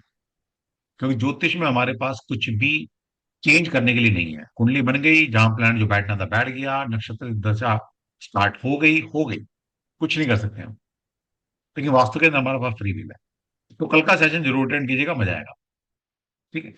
ये सर और इसको सेशन एंड करने से समझने के पहले लिए, आपको एक खुशखबरी है। इसको समझने के लिए सर ये हम ऐसा भी कह सकते हैं ना कि अब जैसे भाई किसी का योग नहीं है कि वो शांत बैठ सकता है, हाँ लेकिन फिर भी अगर आप उसको किसी आश्रम में या किसी गुफा में ले जाओ तो हाँ, एनवायरनमेंट की वजह से वो थोड़ा सा शांत अपने आप हो जाता है। बिल्कुल। इसे बोलते हैं ना 5 एलिमेंट। देखिए, जब भी कोई डिस्टर्बेंस लाइफ में आती है ना, तो जिस तरह आपकी बॉडी के अंदर 9 ग्रह हैं, आपकी बॉडी के अंदर 7 चक्रास हैं, और आपकी बॉडी के अंदर 5 तत्व हैं। वो इम्बैलेंस होंगी तभी आपकी लाइफ में प्रॉब्लम आएगी, चाहे किसी भी वजह, पैसा नहीं आ रहा, रिलेशन ठीक नहीं है, बीमारी है, कुछ भी है। इनमें से आपकी बॉडी के अंदर डिस्टर्बेंस होती है। या तो मैं आपके घर के जितने 10 मेंबर है सबके बैलेंस करूं, बेटर। इससे बेटर है कि मैं घर को बैलेंस कर दूं। तो मैं साइंस का स्टूडेंट हूं, आप भी साइंस को समझते होंगे कि एनर्जी हमेशा हाई टू लो फ्लो करती है। तो घर के 5 एलिमेंट, घर के जो त्रिदोष हैं, या हम बोलते हैं 3 तरह की एनर्जी, सत्व रजस तमस है, या नो प्लेनेट है, अगर मैं उनको बैलेंस कर दूं, तो उनकी बैलेंसिंग की वजह से, क्योंकि वो हायर है, वो बड़े हैं, तो उनकी वजह से हमारा उस घर में रहने वाले लोगों के 5 तत्व अपने आप बैलेंस होना शुरू हो जाए। और इसको और डीपली समझने के लिए हम बहुत जल्द आपके लिए आयुर्वेदा वास्तु भी लॉन्च करने वाले हैं, जिसको सक्षम खुद पढ़ाने वाला है। कि भाई सबसे पहले हमारी बॉडी भी तो हमारा घर है ना। बोलते हैं ना कि आत्मा कहाँ रहती है, इस शरीर में। शरीर क्या घर, इस आत्मा ने शरीर को धारण किया, इनके वास कर रही है, तो उसको एक अच्छा एनवायरमेंट देना। तो कैसे हम अपने अपने आप अपने बॉडी के वास्तु को कैसे ठीक करें। और जैसे अभी कोई, जब सेशन स्टार्ट हुआ था, किसी ने पूछा सर सुख क्या है। हमारे यहाँ 4 तरह के सुख बताए गए हैं। पहला सुख निरोगी का है। दूसरा सुख घर में हो माया, माया मतलब माँ लक्ष्मी। तीसरा सुख कुलवंती नारी, और चौथा सुख पुत्र हो आज्ञाकारी। अभी आप पुत्र पुत्री भी है और हस्बैंड वाइफ जो, तो 4 तरह के सुख बताए गए। उसमें पहला सुख है निरोगी काया। अब निरोगी काया चाहे हमारी है हमारे घर की है, दोनों एक ही बात है। तो घर का वास्तु करो और क्या अपना भी वास्तु ठीक करो, तो सबसे बड़ा सुख है ये। तो बहुत जल्द आपको लॉन्च करेंगे और सक्षम खुद पढ़ाएगा, क्योंकि ये खुद एक आयुर्वेदा छोटा मोटा डॉक्टर भी है आयुर्वेदा का। ठीक है, चलिए। तो एक और अनाउंसमेंट है आप सभी के लिए। आप सभी को पता है कि एक्स्ट्रोग्लेसी प्लेटफॉर्म कुछ ऐसी चीजें करता है जो कोई नहीं करता। हम जितने रिचुअल्स होते हैं, जितने हमारे कस्टम्स हैं, हम रिलीजन जो, जिस भी आप रिलीजन में है, को कैसे बैलेंस करें, कब क्या करना चाहिए, अपनी संस्कृति से हम आपको जोड़ते हैं, हिंदू संस्कृति से। तो इसके परिप्रेक्ष्य में हमने कुछ संस्कृत क्लासेस शुरू की थी पीछे, और भागवत गीता, विष्णु सहस्त्रनाम, अलग अलग टाइम पे क्या रिचुअल करें, ये हम आपको लगभग लगभग निस्वार्थ फ्री ऑफ कॉस्ट पढ़ाते हैं। फ्री ऑफ कॉस्ट का मतलब है कि अगर वहां से हम आपके लिए 1 रुपया भी आपसे ले रहे हैं, 100 रुपये भी आपसे ले रहे हैं, तो वो कहीं चैरिटी में जाने वाला है। हमारा पर्पज वो 100-200 रुपये लेकर कोई महल खड़ा करने का नहीं होता। ठीक है, एक एनर्जी एक्सचेंज जरूरी होता है कभी कभी, बस उस पर्पज से। बाकी सक्षम बताएगा हम आपके लिए वो क्या लेकर आए। क्या सक्षम? हाँ, तो सबसे पहले तो जैसा सर ने बताया कि छोटा मोटा डॉक्टर सर ने मुझे बोला आयुर्वेद का, परंतु ऐसा बिल्कुल नहीं है। नहीं, छोटा आयुर्वेद की मोटा इसलिए बोला जानकारी, क्योंकि तेरे पास डिग्री नहीं है, बस छोटा मोटा इसलिए हाँ, बोला है ना। तो लेकिन कभी कभी जब कहते हैं थोड़ी ना नियम आयुर्वेदी हकीम, शास्त्रों वो जो होता है जानकारी ना, है वो हमारे पास।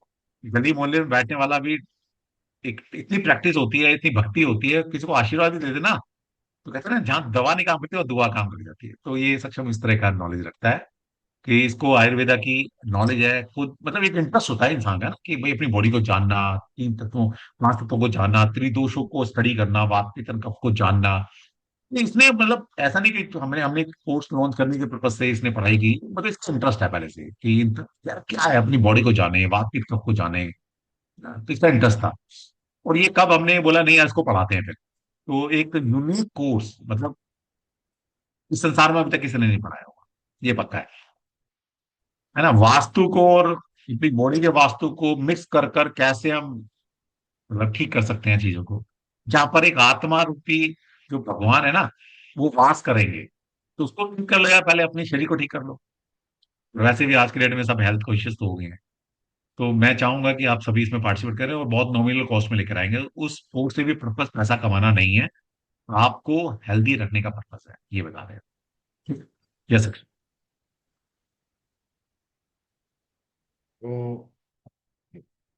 तो मैं चाहता हूँ कि थोड़ी देर के लिए सब कैमराज एक बार ऑन कर लें।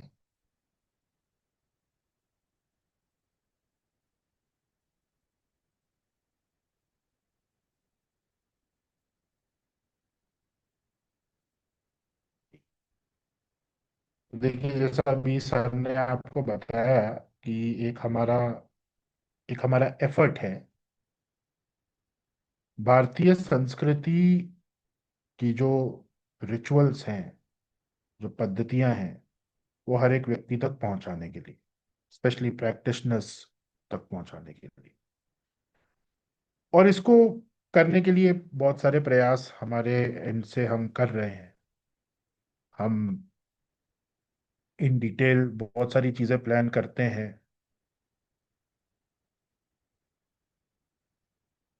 फिलहाल अभी जो चीजें चल रही हैं उसमें हम फ्री ऑफ कॉस्ट संस्कृत की एजुकेशन सभी को दे रहे हैं।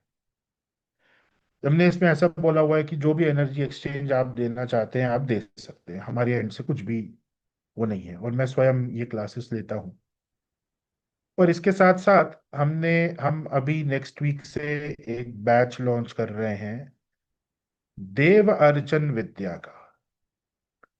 देव अर्चन विद्या में सारे के सारे वैदिक रिचुअल्स जो किसी भी प्रकार की एक पूजा या एक अनुष्ठान को परफॉर्म करने के लिए लगता है, वो सारे हम डिटेल में सीखने वाले हैं। पौरोहित्य पद्धति के अनुसार। तो इसमें अलग अलग तरीके के यज्ञ, नवग्रह शांति, और ये सारे विष्णु पूजा, लक्ष्मी पूजा, ये सारे जो शास्त्रोक्त रिचुअल्स हैं, इन पूजाओं को कैसे परफॉर्म करना है प्रैक्टिकली मंत्रास के साथ, सारे रिचुअल्स, उसमें कौन से पात्र यूज होंगे, हर पात्र का क्या अपना प्रयोग है, ये सारा हम डिटेल में सीखने वाले हैं। और इस पूरी कोर्स का, इस पूरी पद्धति का जो ड्यूरेशन है वो है 1 साल। 1 साल तक ये पूरा हमारा देव अर्चन विद्या की विधि चलेगी, क्योंकि ये संस्कृत में है तो संस्कृत के श्लोकों का प्रॉपर उच्चारण सभी को करवाना, फिर एक एक स्टेप समझाना, शांति कर्म कैसे किया जाता है, ग्रह, तो ये डिटेल में हमें समझना होगा एक एक चीज को। यहाँ पे यज्ञ कैसे किया जाता है,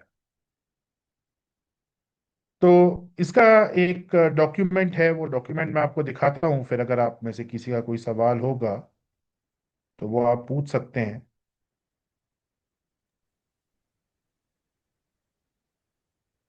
और अभी जो जो भी इंटरेस्टेड रहेगा तो उनको हम एक ग्रुप में ऐड करेंगे अभी, उसका लिंक भी अभी आपको शेयर किया जाएगा।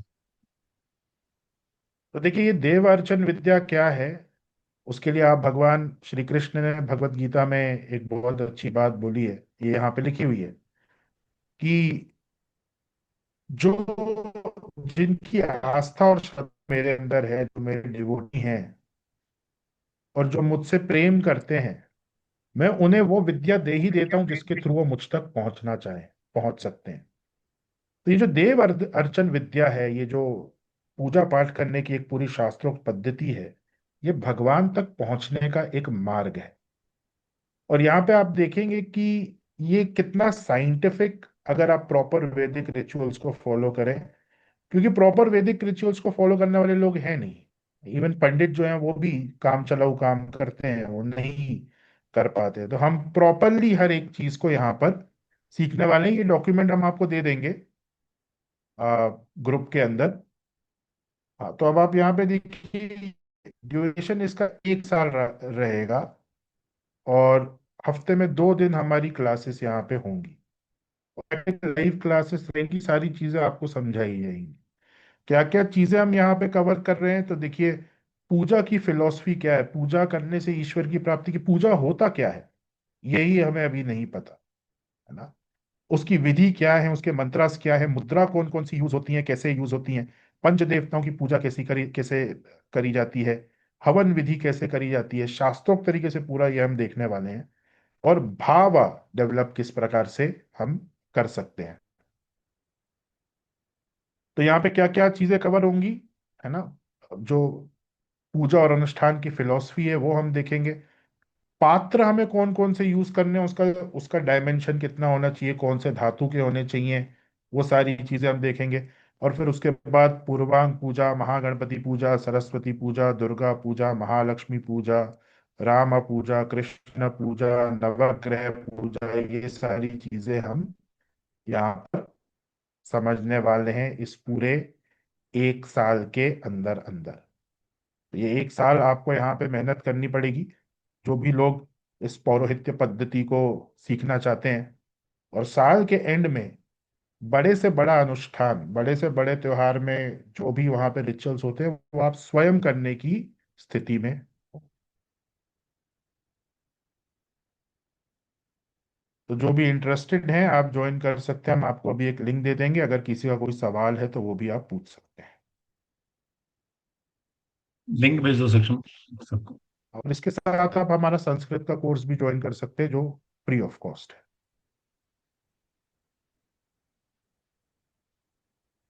तो ये बिल्कुल फ्री ऑफ कॉस्ट रहेगा।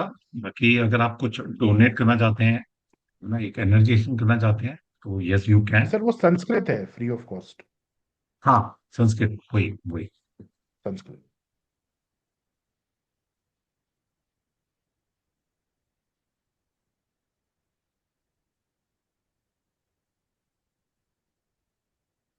ग्रुप का लिंक भेज दो सबको।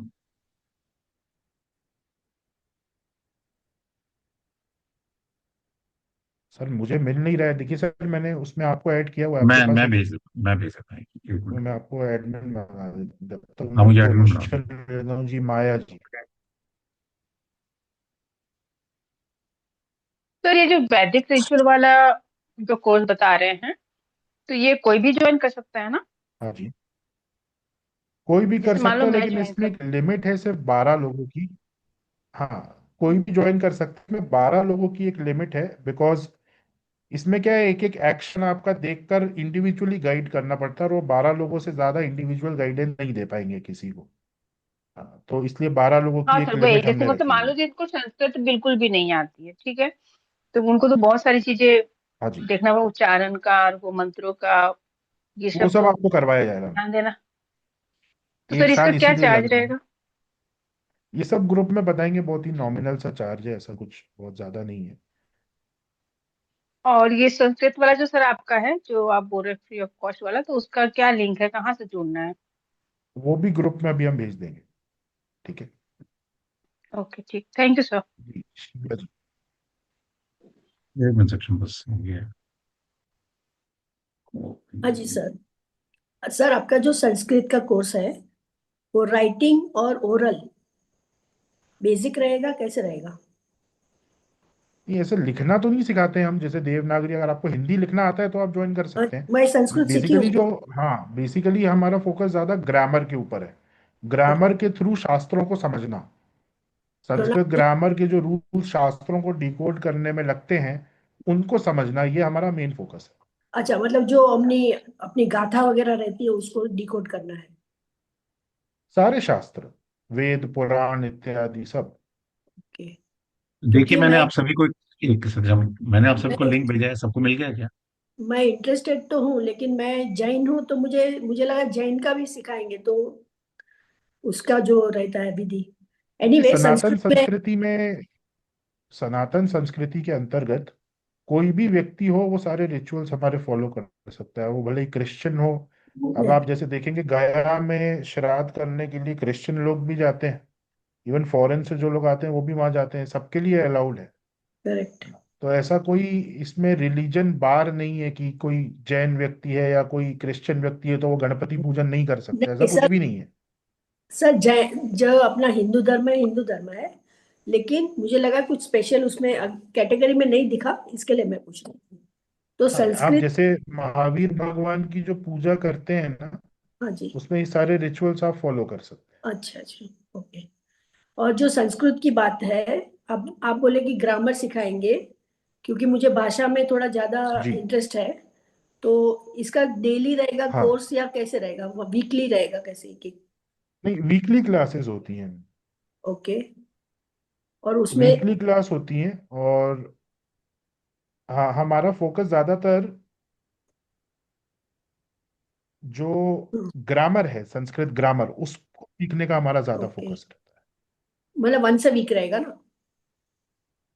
कभी कभार वंस अ वीक होता है, कभी टाइम मिल जाता है तो ट्वाइस अ वीक भी हो जाता है। ओके, ठीक है। उसकी फीस वगैरह जरा बता देना।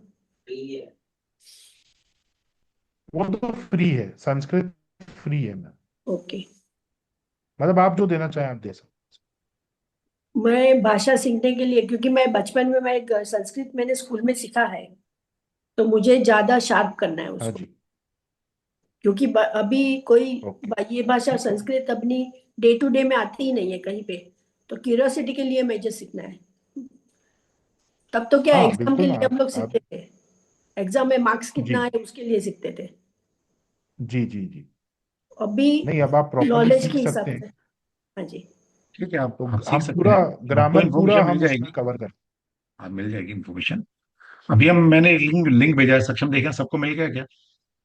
हाँ सर, मैंने देखा 4-5 लोग तो ग्रुप में आ गए हैं। ठीक ठीक है, अब इस लिंक पर क्लिक कर आप ज्वाइन कर सकते हैं, मैंने चैट बॉक्स में और इस लिंक भेज दिया है। ग्रुप में भी जो पूजा विधान का जो ग्रुप है, वहां पे भी रामायण के श्लोक, गीता के श्लोक, उन सबका अभ्यास हम करते रहते हैं साथ साथ। किसी को नहीं मिला है तो मुझे पर्सनली व्हाट्सएप कर सकता है, तो मैं आपको पर्सनली लिंक भेज दूंगा उसका। ठीक। चलिए। चलिए फिर कल मिलते हैं फिर एस्ट्रो वास्तु हेमंत में। जी, कोई सवाल है आपको? अच्छा, हेमंत जी। जय श्री कृष्ण सर। जय श्री कृष्ण हेमंत जी। सर ग्रुप कौन से ग्रुप में भेजा, किस नाम से होगा ग्रुप? ग्रुप में नहीं भेजा अभी, अभी चैट बॉक्स में देखेंगे, चैट बॉक्स में लिंक भेजा मैंने, चैट बॉक्स में। ठीक है सर, मैं तो बहुत सारे ग्रुप में हूँ, किसी में भी भेज देना। मैं नहीं, संस्कृत सुन अभी के मन प्रसन्न हो गया। सक्षम सर फिलहाल पढ़ाएंगे हमने तो मजा आ फिलहाल जाएगा। हमने आपको चैट बॉक्स में भेजा है, सबके चैट अच्छा बॉक्स खोलेंगे जूम में तो वहां मिल जाएगा लिंक, जूम के चैट बॉक्स। जूम अच्छा, के जूम के चैट चैट बॉक्स में। बॉक्स। हाँ, थैंक यू सर, अगर थैंक यू फिर वेरी भी मच। आपको नहीं मिला है तो आप मुझे पर्सनली, सबके पास मेरा व्हाट्सएप नंबर है ही है, आप मुझे अभी भेजेंगे तो मैं अभी आपका लिंक भेज दूंगा, उस लिंक पर क्लिक करके ग्रुप को ज्वाइन कर लीजिए। ठीक है, ठीक है sir, thank you sir, thank you very much. Okay okay. सभी को चलिए जय जी, श्री कल कृष्ण। सभी को जय श्री कृष्णा, कल मिलते हैं। और आज का एनर्जी एक्सचेंज मैं सभी से चाहूंगा कि आप देकर जाएं, जितने भी लोग हैं, इस कारण से जयकारा लगा लेते हैं श्री कृष्णा जी का। और कलयुग में तो बोला है सिर्फ नाम जप लो, है ना, तो उद्धार हो जाएगा। तो सभी को जय श्री कृष्णा। जय जय श्री श्री कृष्ण। जय श्री कृष्ण जय सर। श्री कृष्ण। जय श्री जय श्री कृष्ण कृष्ण। सर, जय हर श्री हर कृष्ण। महादेव। जय जय श्री श्री कृष्ण। कृष्ण। जय श्री कृष्ण। राधे जय श्री कृष्ण। राधे।